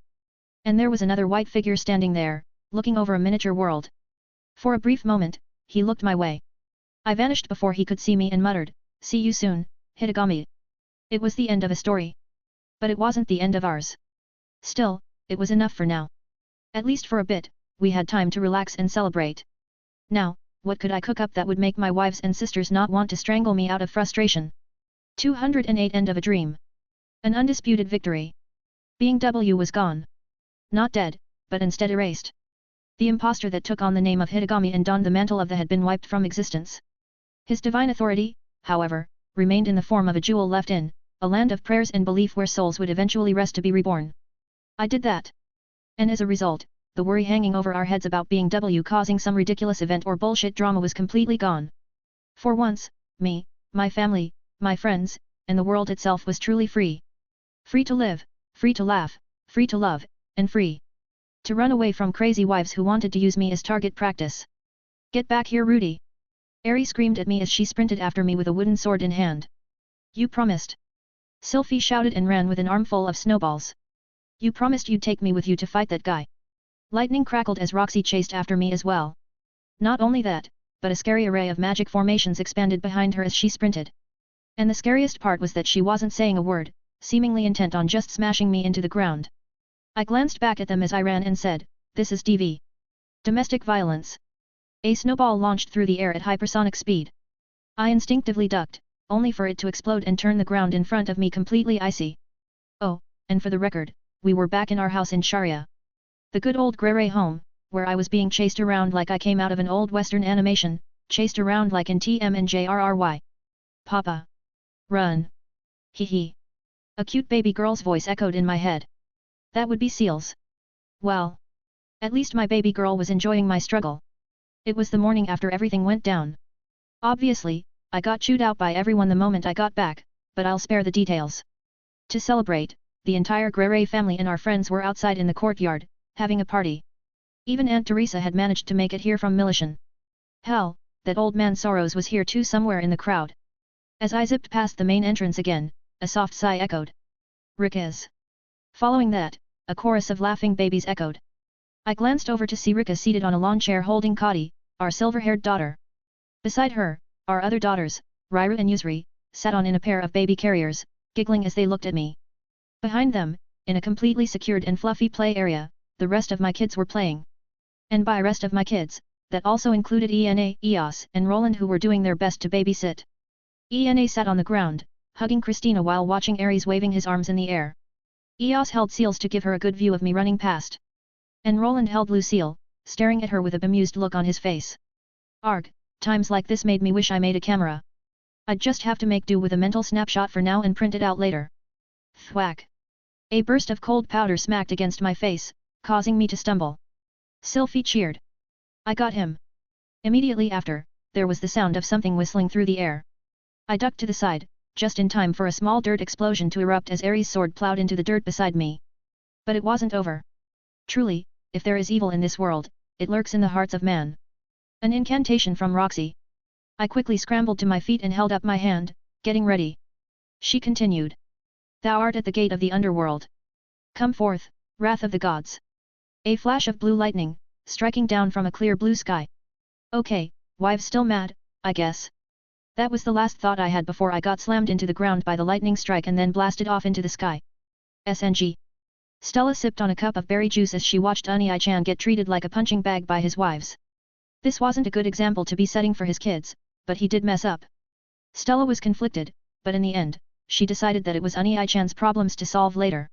If he wanted to devolve to a standard shounen character now that the main story arc was over, that was his problem, not hers. Stella sighed and then took a look around. It was packed. Even more than when the weddings were happening.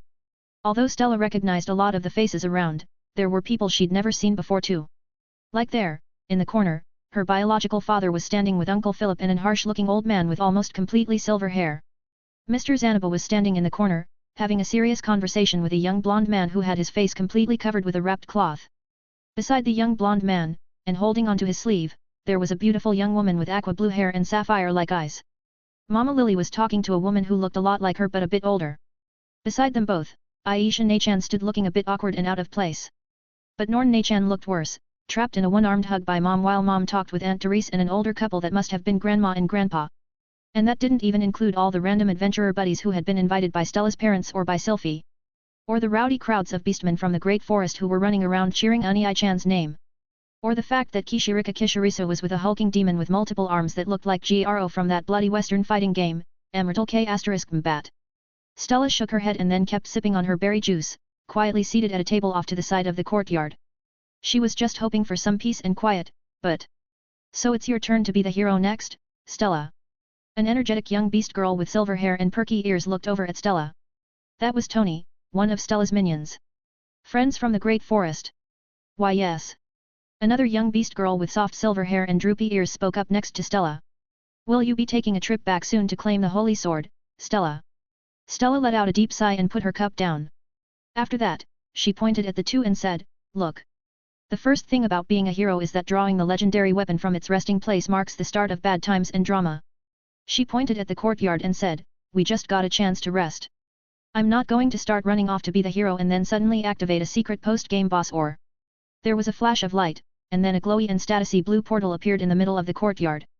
Stella froze, slowly turning to look towards it. Nah. No way, right? It couldn't be that she accidentally caused a post-game event or something, right? Right. Stella wanted to believe that. But as she stared at the portal, a familiar person walked out. Akito, adjusting a watch on his left hand. Beside him, there was a young girl who looked a lot like a smaller Roxy. Stella had met her before too. Lara Grere, the other Roxys and that Eki Ani-chan's oldest daughter. But there was someone else there too. A face that Stella hadn't seen for a long time now, but one that she couldn't forget. After all, she had seen it in the mirror and in pictures for over 18 years before she was reborn. A cute Japanese teenaged girl with long black hair and above-average looks. Though, with her currently serious and cool expression, it definitely brought her points up a few in the looks department. That was Stella's objective evaluation of the girl. An evaluation that she did because it was the only way for her to cling to her rapidly fraying sanity at the ridiculous situation. Nanahoshi Shizuka took a look around, letting out a faint smile at seeing the cheery atmosphere. Stella quickly moved to try and hide her face. But before she could, she happened to lock eyes with Nanahoshi. A strange and intuitive feeling. Like looking at a warped mirror. Stella could tell. That girl had her old appearance, but she also wasn't her.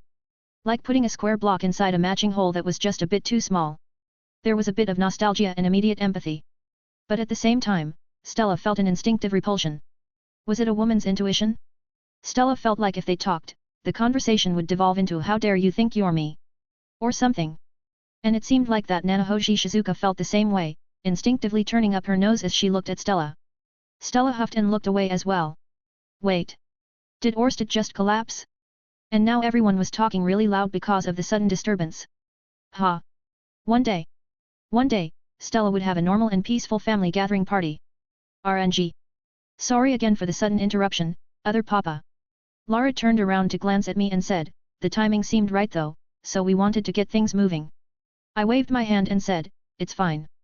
Better to tie up loose ends sooner rather than later. A rippling portal wide enough to cover the entirety of my house's courtyard. On one half, it was my timeline and world. And on the other half, it was a parallel future, the world of the other Rudius Grere who set everything into motion. And also where we had to deal with Hitagami and resolve the situation with him for good. Also, it was Hitagami because being W was an entity that could and would never return.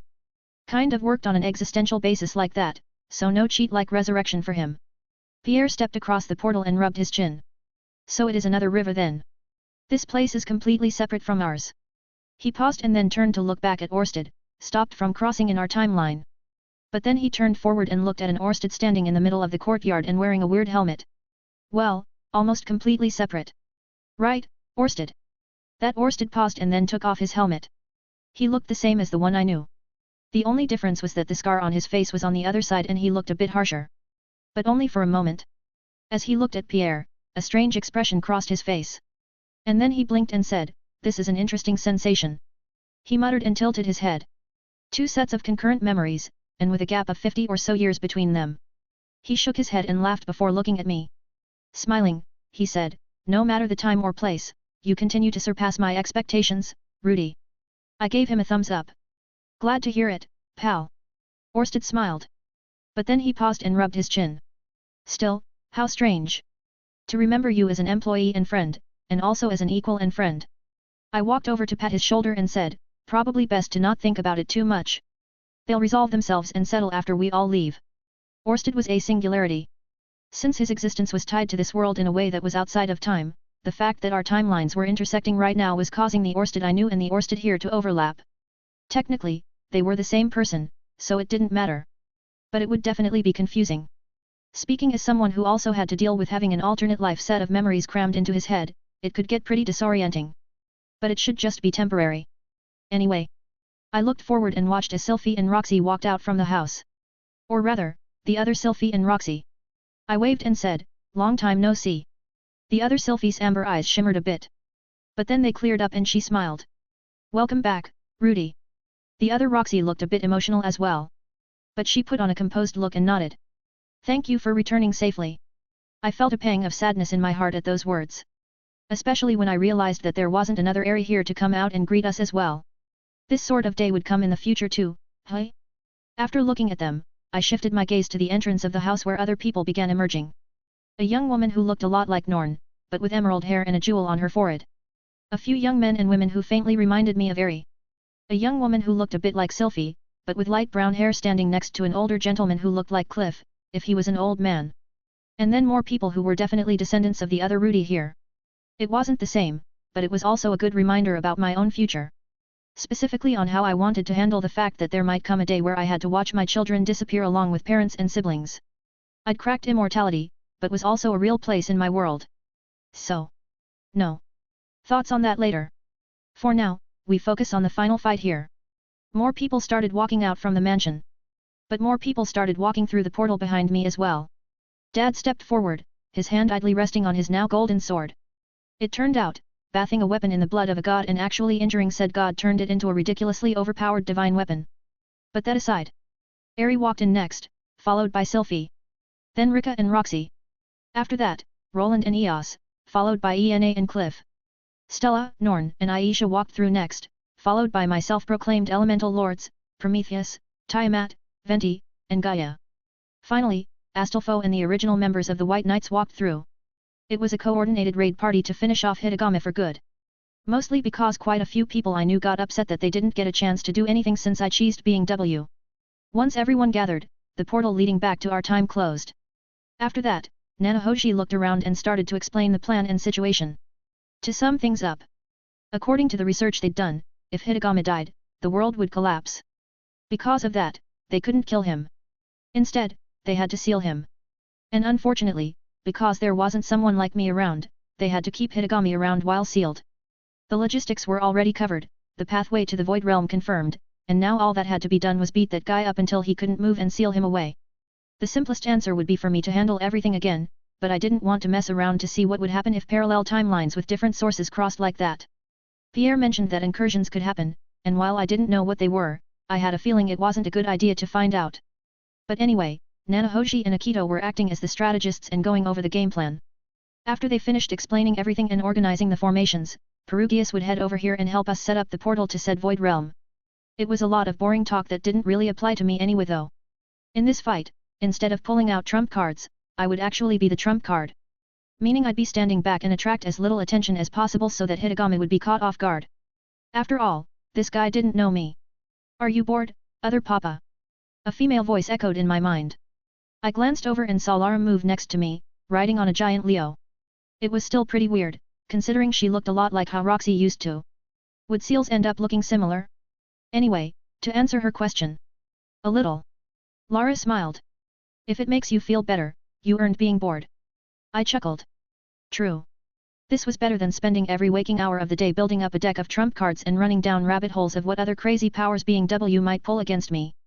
To be honest, I was still a bit upset that he went down so easily though. All that talk and messing with me, then the guy just gets hit with an instant death spell and croaks. Ha. Maybe I should have held back a bit. Thank you for coming though. Lara shifted her gaze and looked off in the distance. Following it, I realized that Lara was looking towards her father's grave. Do you miss him? Lara nodded. Yes. But he's worked hard enough. It's our turn to finish what he started. Although. She looked towards me and smiled. With you here, it feels a bit like he's with us too. And I'm sure everyone else feels the same. Well, I'm pretty much just emotional support in this fight, so. Lara laughed. At that time, Nanahoshi and Akito finished up their speech.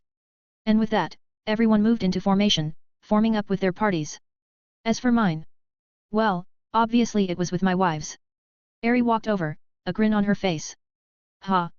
She pointed at me and said, this time, you get to play the maiden in distress, Rudy. Sylphie giggled. And we're the knights. Rika sighed. Do you two like the roles being reversed that much? Roxy nodded. Rudy's always the one fighting. And he even ran off to finish things without us. She gave me a side eye and said, even though we worked so hard to be able to stand by your side. I held up my hands and said, I apologized for that already. And besides, you have a chance to make up for it now. Roxy clicked her tongue. Yes. Against a weaker version of that god. Since he won't be as desperate, he'll just be using normal attacks. She sighed and said, I wanted to see if my god-killing heaven-sealing array worked on him. A clap echoed in the courtyard. Nanahoshi, getting everyone's attention. After everyone was looking towards her, she said, we're heading out now. Get ready for anything. After that, she looked at Akito. Aki. He raised the watch in his left hand. Beside him, Orsted held out a pair of crystals, and Pierre held out his sword.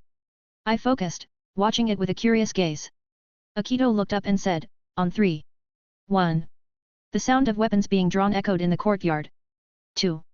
Sighs and deep breaths from all around. And 3. A giant magic formation spread in the sky as hung over the Grere home. A matching formation spread around the courtyard from Akito, electric blue light crackling. Orsted's crystals and Pierre's sword glowed with rainbow light. And then space twisted and bent, sending us into a white void filled with mist. A familiar voice, followed by a familiar white figure appearing in the distance. Hitagami. He looked at the crowd around him before tilting his head. That's surprising. He slowly walked over and said, I usually don't have visitors here. Orsted pointed a sword at Hitagami and said, Hitagami. Today, it all ends. Hitagami blinked and said, the first dragon god's son. I see. I see.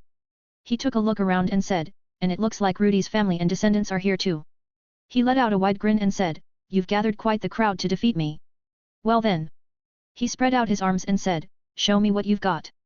Magic formations spread out around him, and dense mana began gathering. But it wasn't anywhere near the crazy levels that being W was pulling when I fought him, so I just stood back and watched. This place was a bit weird though. Looking around, I noticed that this void realm had a weird vibe to it. Unlike, which had a peaceful air and plentiful warm mana, this place seemed, dead? I mean, was also a place for the dead, but there was something about this place. Well, I could think about that later. Right now, I should step back and let the other heroes' party finish up this final boss of theirs. Swordsman, strike first with Orsted. Magic users, support in tandem from the back. Nanahoshi shouted orders as she held a small tablet, reading information scrolling past. A big one's coming, so we have to interrupt it. Hitagami laughed. Can you? White lightning flashed, striking towards the crowd of attackers. But while it hit a few people, there wasn't any damage. And as for the reason why, a beautiful woman in the back with flowing blue hair and a floating silver orb held out her hands. Looking at Hitagami, she smiled and said, "So a god amounts to just this much." Hitagami gnashed his teeth. "You think you're tough, huh? Then take." Before he could cast another spell, a dozen sword slashes cut towards him in all direction. Orsted. A man that looked like Rudy's father, Paul Grere. Another man that had silver hair and golden eyes. A young woman who looked like Eris Grere, but was more collected. And then half a dozen more that Hitagami didn't have time to watch. Hitagami clicked his tongue and then activated a barrier. Most of the slashes glanced off, but 3 broke through. Orsted's, with his god's word cutting towards Hitagami's neck. The man who looked like Paul Grere, whose golden sword was cutting towards Hitagami's groin. And the woman who looked like Eris Grere, whose flaming sword was piercing towards Hitagami's heart. Hitagami growled and then warped away, dissolving into white mist and reappearing. But the moment he did, Nanahoshi called out. Fire! Incantations echoed. Magic formations encircled Hitagami. And then a barrage of elemental attacks struck down. Most of them, he didn't bother to avoid, letting them splash against him. But 2 caught him off guard. A sharp icicle from an elf with silver hair and green eyes pierced his torso and spread a bone-deep chill that Hitagami couldn't remove. And then a black beam of light from an unfamiliar demon race woman with lilac hair and iridescent eyes, sapping away Hitagami's mana. Hitagami gnashed his teeth. Who were these people? Where did Orsted find them? No, was this because of Rudy? Did that guy's influence spread so far? Hitagami was angry. But he kept his cool. This was manageable. Compared to fighting the first dragon god, this was nothing. It was surprising that some attacks got through, but they were far from lethal. Moreover, it's them. A black-haired young woman and a black-haired man standing in the center of the attackers. Hitagami thought that Orsted would be in charge, but he was just moving like a blade. The real brains in this operation were those 2 in the center. Then, Hitagami waited until Orsted and the other warriors rushed at him. But the moment they got close, he turned into mist and moved into the sky. Once there, he held out his hand and launched a beam of pure mana. A perfect and unexpected attack. Those 2 were just ordinary humans without even a shred of mana, so this would be it. No cheap shots. A young girl's voice echoed, and then the attack was blocked by a sudden wall of ice. I've got it, Stella. An energetic young girl's voice echoed next. Ooh. It's our turn, right? The first young girl, Stella, shouted. That's right. I choose you, FAI. Hitagami clicked his tongue and got ready to launch another attack. And then a beam of pure concentrated flames shot towards him. His eyes widened and he moved to dodge. But the icy chill and drain from earlier made him too slow, causing the flames to connect, scorching his left arm. Hitagami grit his teeth and glared at the attacker. It was a fire spirit. Not even an ancient one, probably no more than 5 years old. But that power. A crimson slash. Hitagami's eyes widened and he quickly swung his arm, wrapping it with battle aura. Crimson sparks flew, and Hitagami came face to face with a silver-haired man wielding a crimson blade. The silver-haired man clicked his tongue and said, "You're not making as many crazy attacks, but you're definitely a lot more durable and cautious, aren't you?" Hitagami spun on his heel and kicked the man away. After that, he turned into mist and flew even higher into the air, out of their reach. A god looking down upon the mortals like ants. That was how it should be, and that was how it was now that Hitagami had moved out of range. With that, there was a temporary lull in the combat as both sides paused to regroup. It was just a brief exchange, but Hitagami had to admit that they were good. Not just in terms of raw skill and power, but also in terms of synergy. And that was likely because they were all related to Rudy. That bastard. Even though he was dead, that guy was bothering him until the end. Hitagami thought he'd done enough to change his future, but it was getting close now. If he lost here, he'd be chained up and sealed away for eternity. Something like that. Hitagami spread out his arms, causing 5 wings to emerge on his back. Do you think you can win that easily? I don't know what tricks you've pulled, but you should have thought better than to challenge a god. An aerial bombardment. Even if they were powerful swordsmen and warriors. Even if they were genius magicians. The sky was the realm of the divine. And unless they had a way to get up here and fight him, this would be ENABAAM. Wah! A blast of golden light at point-blank range. Hitagami was caught off guard and sent reeling back. And the moment he was, something flew behind him. Wait, flew. Hitagami spun around just in time to see a winged blonde woman wearing a black uniform slash a black sword at his neck. He turned into mist to avoid it, but then felt an electric shock when the blade cut through. Monotite. The winged blonde woman adjusted her glasses and then said, "Durable indeed." And without another word, a sudden gust of wind crashed into Hitagami and sent him back to the ground. He collided with a heavy impact, and in a split second, a dozen different people were rushing to attack him with weapons. Hitagami growled and slammed his fist against the ground. Damn it! An explosion of mana and elemental attacks erupted from Hitagami, forcing everyone back. During that time, he used the brief lull to get up and reassess the situation. He had to admit, they planned well. He didn't think there would be any members of the Heaven race here, that changed things. Not only that. Hitagami narrowed his eyes, sweeping around the crowd of attackers. Some people were already tired out and wounded, but there were enough ready to fight that they could sit back and rest. Magic users were running around to heal those who were wounded. 4 powerful spirits were waiting in the back, observing for an opportunity to strike. Orsted was still at full capacity. Meanwhile, in that brief exchange, Hitagami had been slowed, had his mana supply halved, and was already wounded. He growled and healed his wounds as best as he could. When he did, he noticed someone staring at him. Hitagami glanced to look at the person. He stood in the back of the group, his arms crossed and wearing an indifferent expression.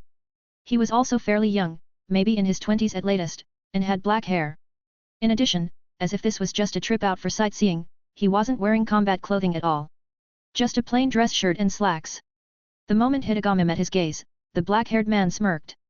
Hitagami felt a white-hot surge of anger. This man, without a shred of mana, watching everyone else fight, and he dared to mock him? To mock Hitagami? The god who had defeated all the other gods and claimed this world? The aftermath of the mana explosion and elemental attacks from Hitagami faded. And the moment they did, Hitagami held out his hands to launch an attack on that black-haired man. Throwing caution to the wind, Hitagami channeled all his mana and divine power. Gathering it in his palms, he launched a devastating beam of pure energy and then... RNG. Whoops. I let out an awkward laugh and scratched the back of my head. The moment that Hitagami launched an attack towards me, I instinctively reacted by absorbing it with and then sending it right back at him. Think of it like MGIC Cylinder from that one Egyptian children's card game. Silence fell. I felt a bunch of eyes pointedly staring at me. But then Hitagami got up. As he did, I secretly healed him up a bit more. Come on, man. You can't go out like that. You need to play the part of a big boss battle. This is the highlight for a lot of these people. Thankfully, it seemed like Hitagami heard my prayer. He healed himself up, removing the singe marks he got from the reflected attack.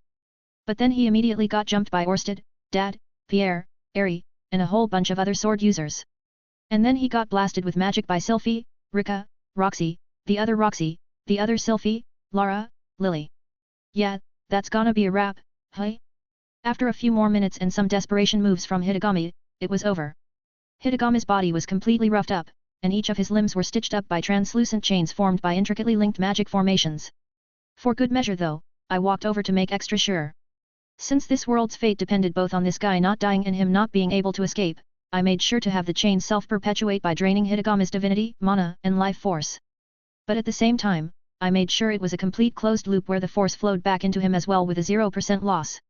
It was potentially possible for him to break free thousands of years down the line, but if he did, his power would be permanently halved, and the sealing mechanism would be burned into his soul to allow easy resealing. Basically, he got degraded from a final boss to the secret returning bonus boss in either a sequel game or spin-off. And I've been making more game references recently. Maybe I should see if I could make some games when I got back. I needed a hobby anyway, so that'd be a good one. Maybe even make some anime or draw some manga while I was at it. Hitagami lowered his head in defeat. As he did, he muttered to himself. I've been done in. Hearing that, my job was finished. And with that, I turned around and walked back. Orsted was nearby, talking with Akito about something. Cliff and Ena hugged each other, celebrating the victory. Rika and Eos were standing together, watching as Sylphie, Eri, and Roxy were counseling the other Sylphie and Roxy off to the side. And then there was Lara, sitting on the floor with her version of Leo. I walked over towards her and smiled. It's over now. Lara turned towards me and smiled back. But then she paused and tilted her head to the side. I frowned. Something wrong? Other Papa? I blinked. Yes. Oh. Lara frowned and said, you look different right now. Do I? MMHM. She nodded and said, you look a bit like Akito and Nanahoshi. My eyes widened and I quickly conjured a mirror to look at my face. And when I did, I froze. It was a nostalgic face that I had long forgotten. A Japanese young man in his 20s. One whose face I had seen on a memorial picture at a funeral, but also in the mirror countless times in the past. Reaching up to my face and watching the reflection do the same, I muttered, so this is what I looked like, Hey. It was an above-average appearance, with sharp and almost arrogant eyes. A face that would get me called a Raijuyu anywhere I went. Hey. Still, even while it was nostalgic, I didn't remember anything. Not that it mattered. I was Rudius Notus Grere, the husband of Eris Notus Grere, Sylphiette Notus Grere, and Roxy Notus Grere. I was also Emperor Rudras Arcadia, the husband of the great demon Empress Rika Arcadia. And the father of 6 rambunctious baby girls, a baby boy who was bound to get bullied by his sisters, a pair of angelic daughters, and a knightly son. As I had that thought, the reflection I saw shifted, turning back to the face I was used to by now. Though, I could feel that my physical face hadn't. So was that how this place worked? Maybe it showed the origin of all things while you were here. Lara suddenly reached out and tugged on my sleeve. Wait. Other Papa. I deconstructed the mirror and then looked at her. What is it, Lara? She pointed towards Hitagami and said, look. It's Papa. I turned around and looked over in surprise. Lara was right. Standing in front of Hitagami, there was a young man. He had light brown hair split in a side part and bright green eyes. His face was kind and fairly handsome too, but it looked like he had gone through troubled times as a few worry creases were etched in his forehead. I knew that man, even if he didn't know me. Rudius Grere. The other me. Though, now that I was looking directly at him, I could tell that we were pretty different. If we stood next to each other, well, if we did that with how I usually looked, you could easily tell we were related. But there were clear differences. His facial features were more like Mom's, a bit shorter with a slightly rounded face and eyes. Meanwhile, my face was more like Dad's, a bit longer with a sharp chin, defined cheekbones, and narrower eyes. You know what? That explained a lot about me. But anyway. This was the guy who helped me out. Although that particular Rudy wasn't the exact same one who I saw in the past, he was still the person. I had a lot of gratitude towards him, so I gave him a deep bow. Whether he was a lingering spirit who wandered here after Hitagami's defeat or one who waited all this time to see his family once more before reincarnation. I hoped that with this he could have some peace of mind. My actions started a trend, with more people bowing towards Rudius. Though that was probably because they were actually his family. My family bowed as well because of my actions. And then it was time to leave. Lara activated a blue magic formation and warned everyone we were going to head back soon. People chatted and celebrated, teary and emotional. Blue light flashed and space distorted, sending us back to the Grere home. But before it sent me away, I stayed back and hid my presence, eavesdropping on Rudius and Hitagami.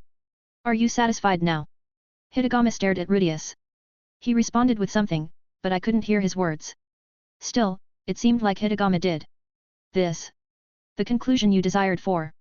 He raised his hands a bit, causing the chains to clang. I will continue to live here alone with my power sealed. I will continue to live here so that the world keeps on going. I can no longer see the world. I can't even talk with anyone. After this, I will just continue to gaze at this empty white world, a scene without any boundaries. Rudius spoke again, moving his lips. But no words came out. It was a bit of a surreal experience. Mostly because Rudius didn't seem to have any animosity towards Hitagami. Hey! Was that the zen-like state that someone had at the end of their life? Or was that Rudius just a much more forgiving person than me? I knew for a damned fact that I still had a grudge against being W for screwing up my life. I mean, it worked out in the end and I wouldn't change anything about how it turned out. But I still hated the guy's guts. Also was thinking about seeing if I could reincarnate the guy into a living hell. Thinking about it. I really hate you. Hitagami muttered those last 4 words in a voice that was like he was about to cry. Seeing that, Rudius let out a zen-like smile and then faded away. And then Hitagami was alone. Man. That killed the vibe. I wanted to pop up and gloat a bit, but Hitagami was pretty pathetic here. Crying like a sore loser and acting all depressed like that while giving up hope. Was this the difference from first interactions? I was sure that if I was in this situation with being W, that guy would be screaming about how he wouldn't give up and that he'd find a way out somehow in the future. In fact, that was the main reason why I didn't risk just sealing him. But this guy. I let out an internal sigh and then warped away, leaving behind the quiet sobs of that chained god. What a pity, to live as a powerful god for so long and yet end up losing your life in vain like this, sealed away for all of eternity. Well. That's a wrap. Now to say some quick goodbyes, double-check loose ends with Nanahoshi and Akito, then head on home to save my moms from the tyranny of my adorable children. A/N. We're wrapping up soon, but there's a lot of threads I know that are lying around still and that I definitely will have missed. If you've got any, leave your questions in a comment and I'll answer them as they come. Appreciate you guys for sticking with me on this. 209L.4, Live, Live. Time passed by peacefully. Without being hanging over our heads, life was good, if not a bit chaotic. Because of Rika's genes, our daughters, Rairu, Kadi, and Yusri grew up faster than their siblings. And also, because their mother was busy being the mother of an empire as well, our daughters were a bit bratty and attention-seeking. Or in other words, the terrible twos had become the terrible 6 months as Rairu and Yusri threw temper tantrums all over the place while their sister Kadi constantly cried. Thankfully, my other children were more manageable. Aries spent most of the day carrying both Aries and Christina around with her in a modified sling/baby carrier, and the two were easily amused by most things, so they didn't act up. Sylphie spoiled and hugged our daughter Lucille even more than Mom did with me and Norn, so I was a bit worried about her when she grew up, but for now it seemed to be fine. As for Roxy and our daughter Seals, well, Master said that she had more important things to do and then handed Seals for me to take care of most of the day. I blamed myself for that. After the project kicked off in full gear, and also after her experience fighting Hitagami, she said she was inspired and on the verge of having a fundamental breakthrough in magic. As a result, she had forced her former teacher back into the role of headmaster and now spent all of her spare time researching in the dungeon home until me, or one of my other wives dragged her out of it. Yeah, our family life was a bit of a mess. It settled down soon though. Hopefully. There were a lot of other complicated family things I'd need to sort out too. Like the fact that I still hadn't properly introduced myself to Rostelina's daughter, Lunaria. But I had all the time in the world to focus on that. Right now, there were a few last pieces of unfinished business to attend to. In the Magic Continent, there was a dark and abandoned castle in the middle of a crater. Although originally patrolled by white knights, after it was considered safe and without anything important, it was left unattended. After the business in the other timeline wrapped up, Pierre mentioned that this place existed, along with the weird message he saw. And considering that everything was settling down, I decided to finally take a look.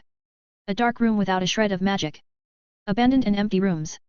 Black obsidian stone, making up the floor, ceiling, and walls. I idly walked through the castle and then arrived at the throne room. At least, where the throne room should be. Instead, there was an ancient obelisk with strange runes that I couldn't read. But I didn't need to. Although there was a message written with those runes, there was another message written that only I could see. The same one that had been written in Laplace's empty castle. You are the fourth, again, hey. I muttered and then walked forward. At first, that had confused me. It also reeked of foreshadowing something really annoying, so I shelved it. But now, it was time to resolve that thread. I placed my hand on the obelisk and let out my mana, tracing the runes. And the moment I did, a portal opened behind it. I lowered my hand and then walked through the portal. The moment I did, I arrived in a dark area. Below, ashy grey terrain. Above and all around, a black expanse filled with starry lights. No. Those were stars. Beautiful, isn't it? A voice echoed from beside me. One all too similar to my own. I looked over and saw a man who looked just like me. Except, instead of my golden eyes, he had eerie green eyes instead. Magic God Laplace. The me from a world where I failed to save Stella. He smiled at me and said, "You did a good job." I smiled back at him and said, "Only because I had help." Magic God Laplace's eye twinkled. "Did you figure it out?" I shrugged. "I'm about 90% there." "I see." He nodded and then started walking past me. "Then. I'll take my leave. There's no need for extras to stay here when the curtain's closing." The moment he reached my side, he paused and said, "Take care of Stella, all right?" "Obviously." With that, he stepped behind me and vanished. I continued forward. With every step I took, the surroundings changed and different scenes unfolded. Me, probably 8 years old, wandering a desert with Eris at my side. She looked terrified, but put on a brave face as she followed me. I held a glittering silver staff with a crimson mana crystal in my hands while a floating sword followed behind me. Me, probably 16 years old, running down a paved road with Sylphie as we chased after Princess Ariel being held captive in an enchanted cart. Me again, as an older man in my early 30s quietly swinging a sword in the ruins of my childhood home. Those and other scenes unfolded with each step. But eventually, the surroundings changed one last time. A towering tree with fluffy golden leaves and bronze bark, branches wide enough to block out the clear blue sky. Rolling green hills, and a nostalgic small family house overlooking it all. A faint breeze drifted past, and then a familiar young woman with long green hair appeared beneath the tree, stifling a yawn. When I recognized her, Win smiled and then looked to her right. When she did, a man appeared, leaning against the side of the tree. Again, he was familiar. After all, he looked exactly like me except that he had light brown hair and green eyes. I stared at him for a bit. He stared back. But then he smiled and stepped away from the tree. Walking towards me, he spread out his arms and said, "Congratulations, Rudy. You've reached the happy ending at last. I nodded. Yes. But only because you've been watching and helping this entire time. Isn't that right, Liv? It was something I noticed by chance one day. What I saw and what I experienced was definitely my life. But sometimes, it felt like there was someone watching me. But not just that, but like they were living my life through me. And as for who that person was, the person who was listening to me right now. Liv laughed. Well. You caught me. I shrugged. You're always kind enough to announce your presence when you're around, so it was only a matter of time. A matter of time. Liv laughed. Right. I guess it really just ended up being a matter of time in the end. Ha. Ha ha ha ha. Win cringed and then waved her hand. Don't mind him. He's been here forever, so infinity took its toll on his sanity. Liv huffed and said, I am perfectly sane. Just, bored out of my mind. But it's the price I paid to get rid of that guy. Speaking of which. He walked over and grabbed my hand. Thanks for getting rid of Hitagami. And for making fun of him the entire way. Being Whitey? It was great. I blinked. You're welcome. Liv laughed. No, silly. I'm Liv, ID. Liv coughed. Right. Anyway, to serious stuff. He waved his hand and conjured a table and chairs. You probably have some questions, right? Well, you've earned your answers, so ask away. I sat down and then said, first question. I stared at him. I mean, I knew the answer, but it wasn't true. Right? Are you really me? Liv looked confused. Of course I'm you. Who else would I be? Win rolled her eyes. It's because you're crazy. Liv blinked and looked at me. Is she right? Is she? Liv blinked again and then laughed. Well. I guess we're all a bit crazy, but I suppose it's fair to say I'm crazier than most. He chuckled and said, plotting until the end of time a few different times, setting up the ideal conditions, and then stewing on a grudge for infinity will do that to you. And better I'm this fun type of crazy than an edgelord, right? Ah, and never go full edgelord by the way. Duly noted. I sat down on the chair and tried to process everything. Liv sat down next to me and said, anything else? Yes. I looked at him and said, things in my life were pretty wild, but always ended up perfect in the end. Almost too perfect. Are you the reason for it? It was something I'd been thinking about recently. I always got a perfect epiphany or had the convenient counter for things. Or there were times when things could have gone horribly wrong, but I dodged it somehow. Or if someone was a bit smarter instead of making a dumb mistake. Things like that. Liv laughed and waved his hand. Oh, no, no. That's all you, buddy. I blinked. Me? Yeah. He nodded and said, you're RNG. Things always work out for you. What? You know. Liv waved his hand. RNG. Random number god? Didn't you even create an ultimate spell that used a calculus function transformation to beat Hitagami in your world? Oh. My. God. Was that why my summoning magic became gotcha summons? Yab. Liv laughed. Also why your life is a bit more hectic. Think of it like hitting D20s all the time for both sides. But why though? Liv hummed. Well. After I became Laplace Ira Vanitas, killed my way to the Void Realm, took on the role of the Creator God, transcended that and swore to get rid of Hitagami down to the last thread in eternity because of the hell I went through. I decided there should be at least one Rudy who had the good life. So that's you. I gave him a blank stare and then looked at Win. Win nodded. See? Insane. Hey. Liv frowned. The only people I've been in are Sylphie and Eri, okay. Anyway. I looked back at Liv and said, what's next then? Am I supposed to replace you or something? Oh god no. Liv shook his head. Monitoring the multiverse and the omniverse is something only one person should have to deal with, thank you very much. You can go enjoy your happy ending.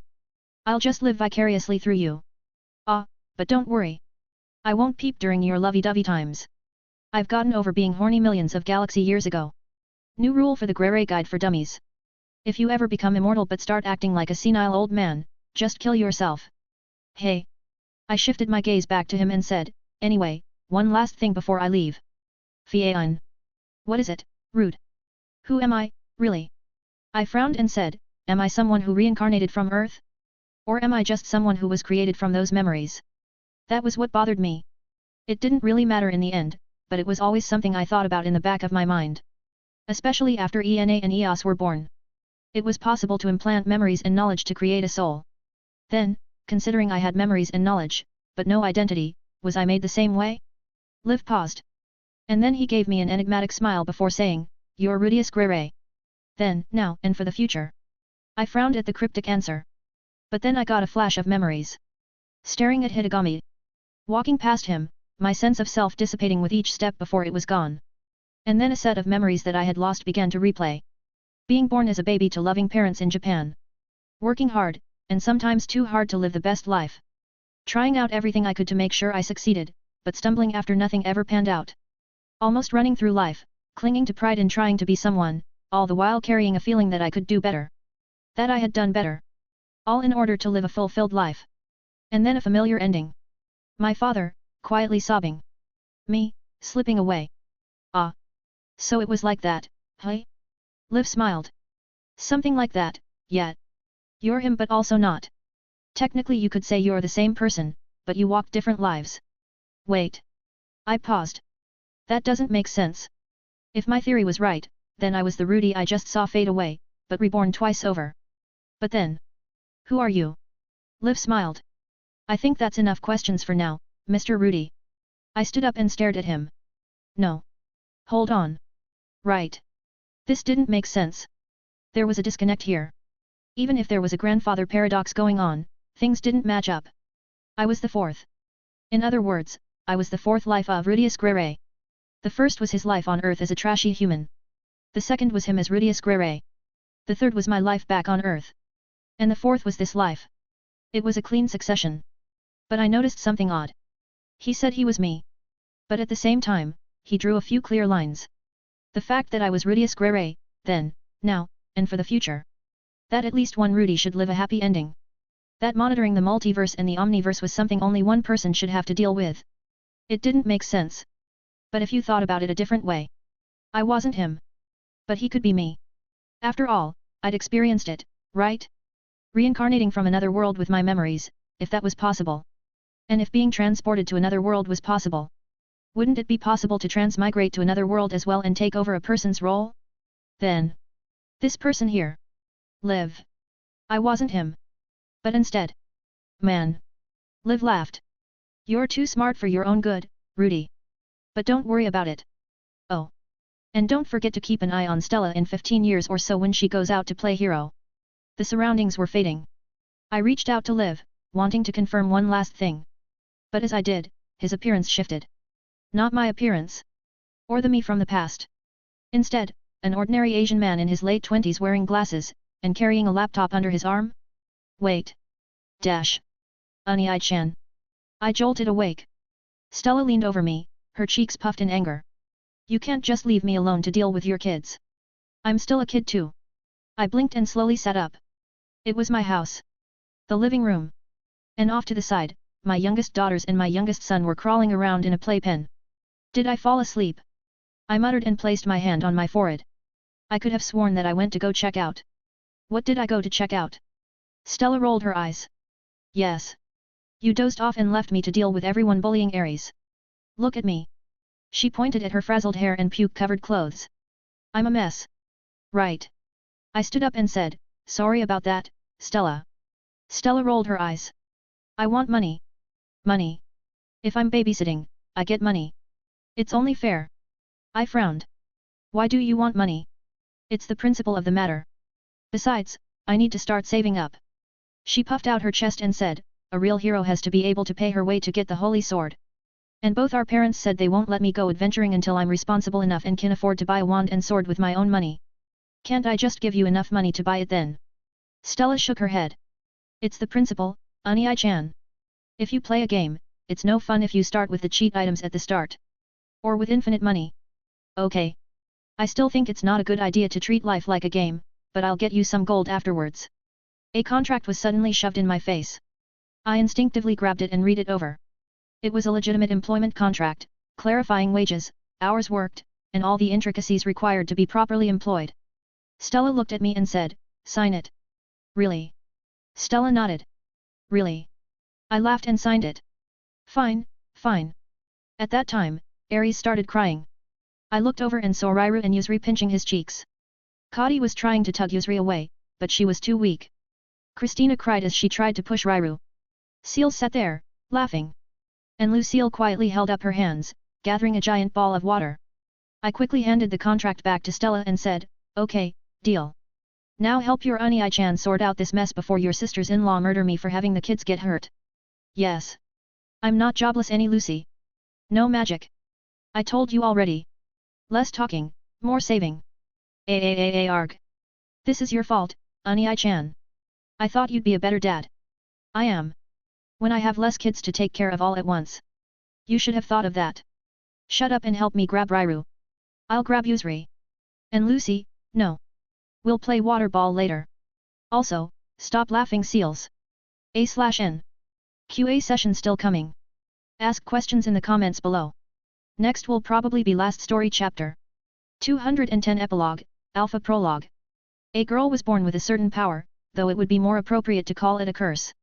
Since the time of her birth, she was aware of the fate that awaited her. No, even before her birth, she was aware. Live, die, and live again. Although death was something that chased every living being, it was especially cruel to her. A life used as a tool, only to be caught by an enemy country and perishing. A life cruelly violated and abused. Another life eaten by beasts. More drowning in water. Death was not a release. And life was torture. The only compensation for her misery was her power that allowed rewinding the time of an object 24 hours into the past. An absolute miracle that restored the lost past into the present. One that even allowed a true resurrection. But it was a power that could only ever be used on others. And as such, the girl was only ever able to become a tool. Live, die, live again. A life in vain followed by endless reincarnation. And eventually, her memories were left with nothing but her countless deaths. At that time, she made a wish for salvation. "Someone. Anyone, please save me." With that wish, the fate of the world changed. The power to change the past that she held distorted slightly. And a change emerged in her next life. In one world, that change resulted in another tragedy. A young man from Earth was summoned, showed her happiness, but then was cruelly slain in a vain attempt to end a war. Consequently, she strained her power to undo it all and caused the world to loop with herself as the core. But in this world, conflicting fates, intersecting powers, and time loops within loops that resulted in a spiraling singularity. The result of that. A. New Heaven Calendar Year 20. Following the emergence of the mysterious and the descent of the false god being W, the world entered a new era of peace and prosperity.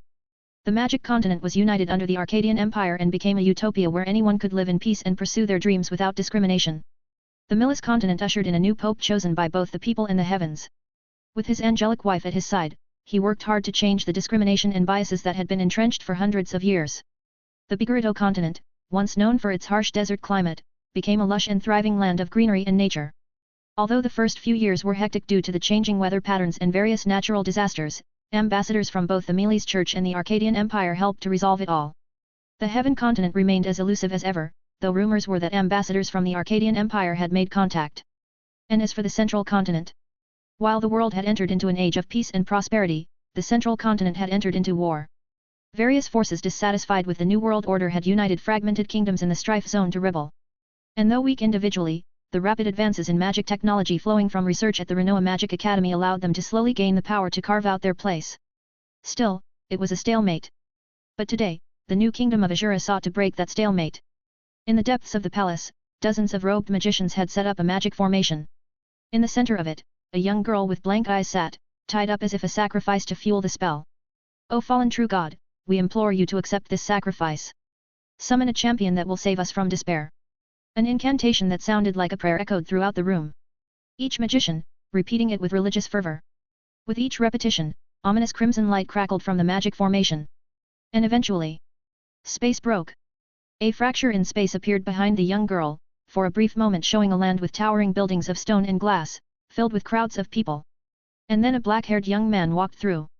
His eyes were tired, with black circles underneath them. Still, he looked around with surprise and spoke up in Japanese. "Where is this? I was visiting Shizuka's grave, but..."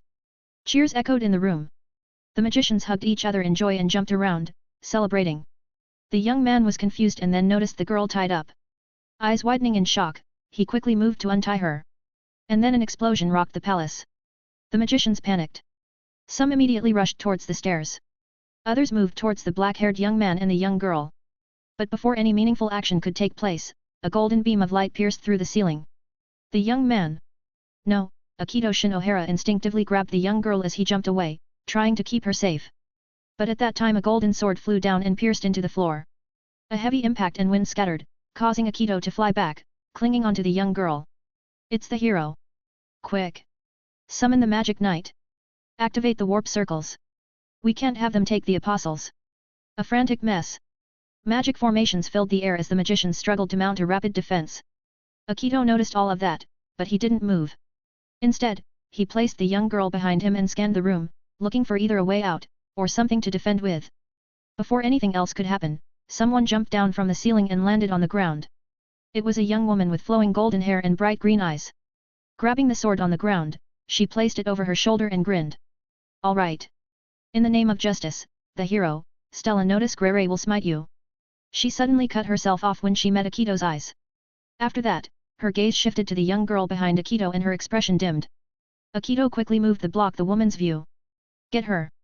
The magicians took advantage of the brief pause and rushed to attack Stella. Magic circles filled the air and a barrage of mana shot towards Stella. But before they struck, the spell suddenly shattered.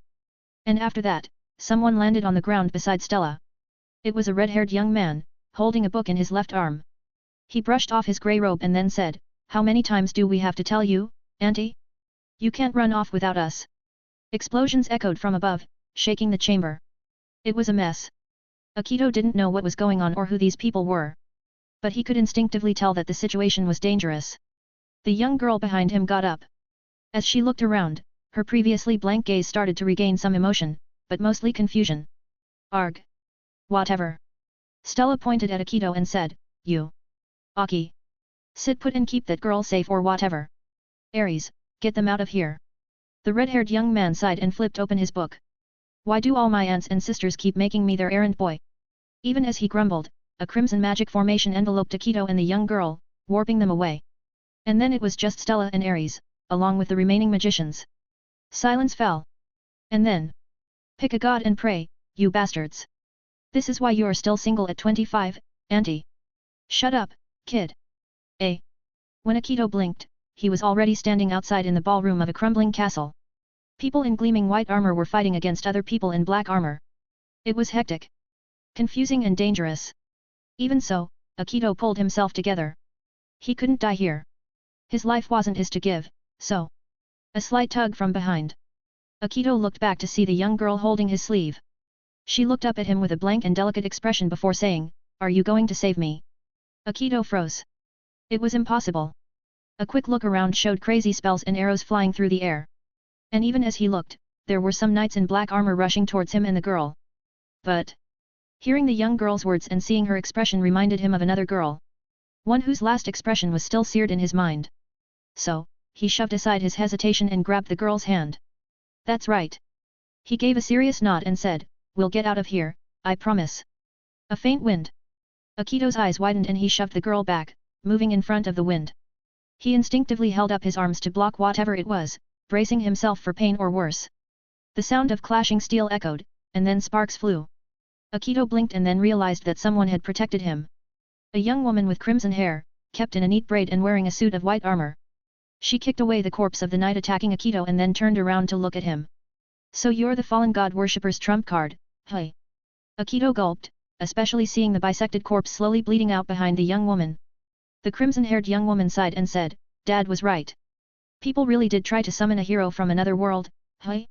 You don't have any weird cheats or anything, right?" Akito blinked. Excuse me."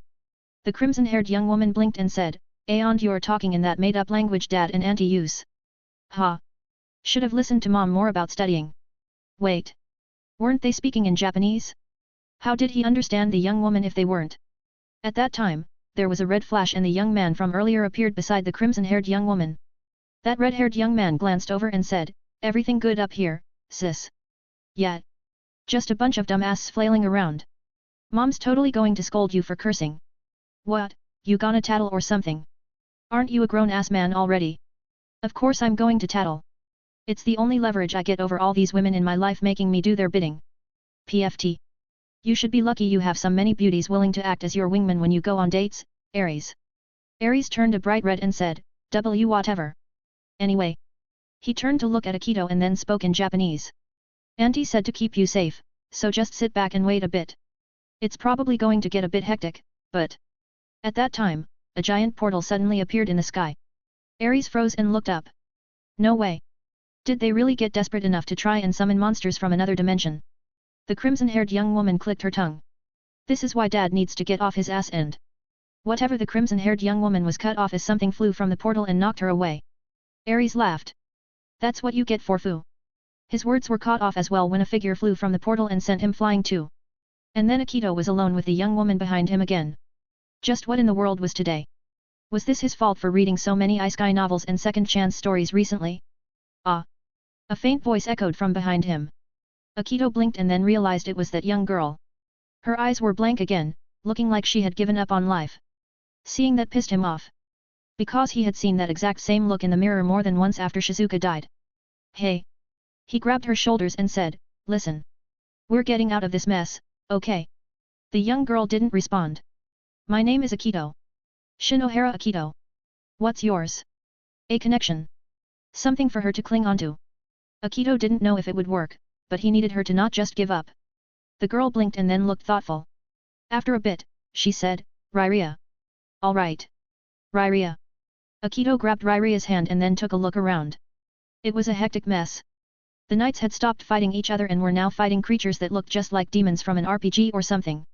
Akito took a deep breath and focused. This wasn't a game. It was reality. And the first thing he had to do was get himself and Rairia to safety. From what that Aries guy said, there were people out there who wanted to protect him.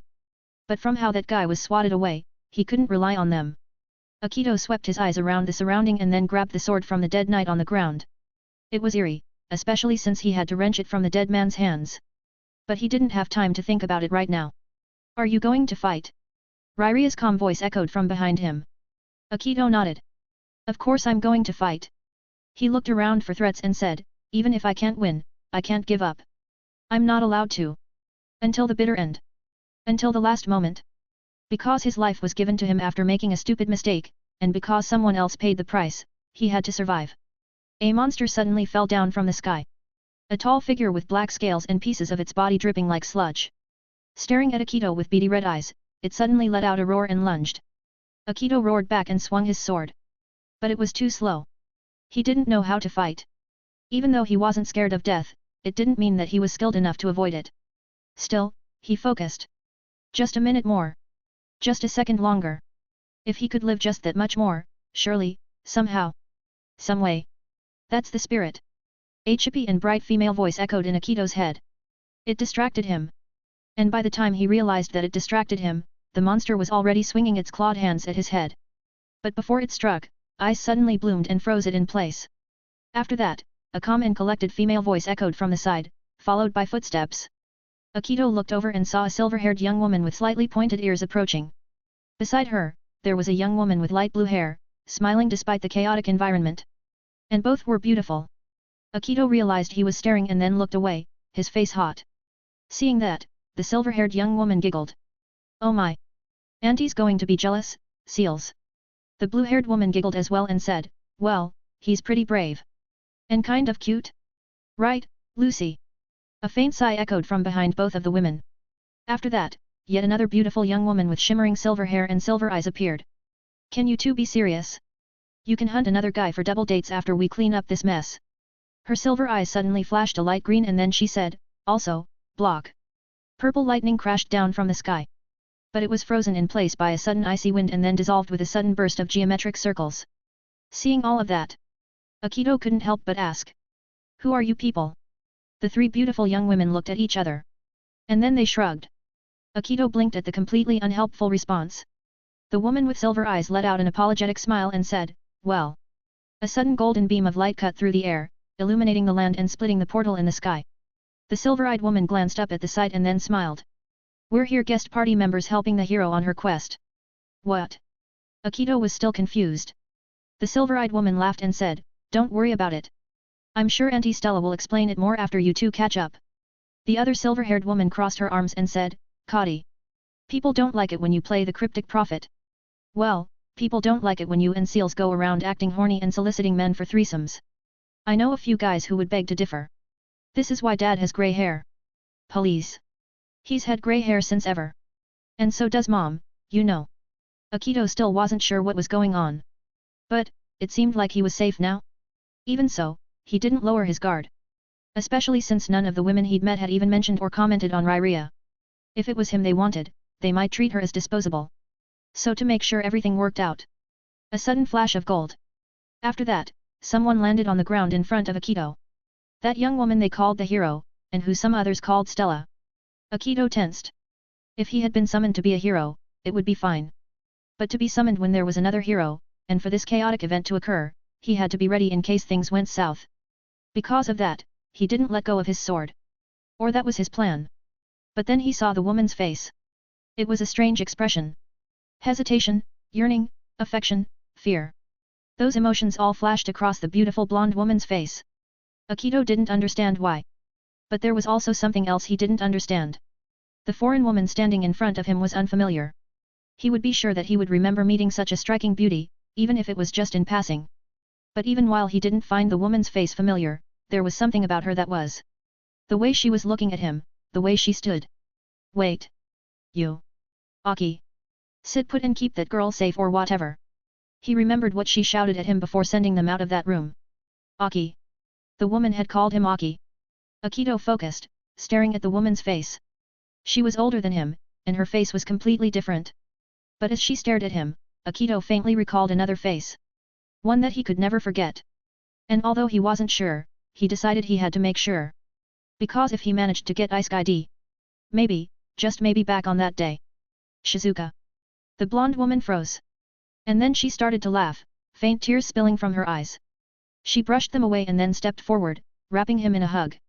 Aki, you idiot. What took you so long to get here? Akito froze as well. And then he started to cry. Hey. The blonde woman, Stella no. Shizuka panicked and said, you can't cry. Oh, only the girl gets to cry in situations like this. I'm sorry, Shizuka. I'm sorry. I'm so. Ha. Idiot. And that's a wrap, hey. Leaning against a nearby pillar, I watched the emotional reunion between my baby sister and her love from her previous life and wrote down some notes in my book. And so, the hero reunited with her lost love after defeating the demon lord. I snapped my book shut and looked at the young girl standing behind Akito. Of course, there's still the new love interest to handle. But love triangles always spiced things up a bit, so it should be fun. A soft sigh echoed from beside me. He was a young boy, just turning 10 years old. Scratching his light brown hair, he looked at me with his golden eyes and said, why do you always have to act so weird and eavesdrop on things, Grandpa? I shivered as I heard that and then pulled out another book. It was pretty worn out, but the title A Grey Race Guide for Dummies was clear on its cover. Flipping it open, I quickly wrote down a note. Being called grandfather when you aren't even past 40 is weird. Don't mess with time travel or have kids when you're super young or you'll regret it. The young boy cringed and said, and you're writing something weird again in that book, aren't you? I patted my currently one and only grandson's head before saying, you'll understand how valuable this is one day, Clive. And when you do, you can teach it to your younger uncles. My grandson grimaced again and then said, is this why they teach you to just marry one person in the Mealy's religion? Why is our family tree so confusing? Yesn't. What? Anyway. I reached up to stretch. It looked like things were wrapping up over there. My lovely daughters and second oldest son had regrouped and were bullying their aunt about her now much younger boyfriend. I could confirm that the in this timeline was completely powerless, and that it was her powers I had inadvertently assimilated in the distant past by continually expelling my mana into the atmosphere and reassimilating it. All that was left now was to just clean up this mess and get everyone home. And to find yet another excuse to convince Eri and Sylphie that we were getting too old to have more children again when most of our kids were already looking to settle down with their own kids. Clive furrowed his brow and then said, you're thinking about something weird again, Grandpa. I ruffled his hair and said, and that's why your mom asks me to babysit with you. Learning what not to do is the best form of experience. So if there's anything you disagree with, remember to not do it when you grow up. Clive nodded. Okay. Then I'll make sure to not become a pervert who peeps on people while writing things in a book with a creepy smile on his face. I do not do that. Do too. Do not. Are you really going to argue with a kid, Grandpa? Let's just go grab everyone and get going. Ha. Children. I shook my head and then started walking back towards my kids and baby sister. Clive walked beside me, holding my right hand. As he did, he said, hey, Grandpa. Yeah. Are we really going to walk all the way there? Of course. Clive sighed and said, I hate you. Love you too, Pipsqueak. Since it'll be a while, can you at least tell me what story you're writing this time? I glanced at him and said, I thought you didn't like my books. Clive blushed and said, well, a lot of girls at school keep bugging me since they found out I'm related to you. Oh ho. It's not like that. Clive huffed and said, my friends just want to know what you're writing next. Friends, hey. Clive glared at me. I laughed and said, fine, fine. I'll probably publish a story about my life next. And as for a name, I'm thinking Life in Vain, Jobless Reincarnation. What? Grandpa. Now, I won't report you or anything, but could it be that you secretly fluff your sales by buying your books? Because what kind of title is that?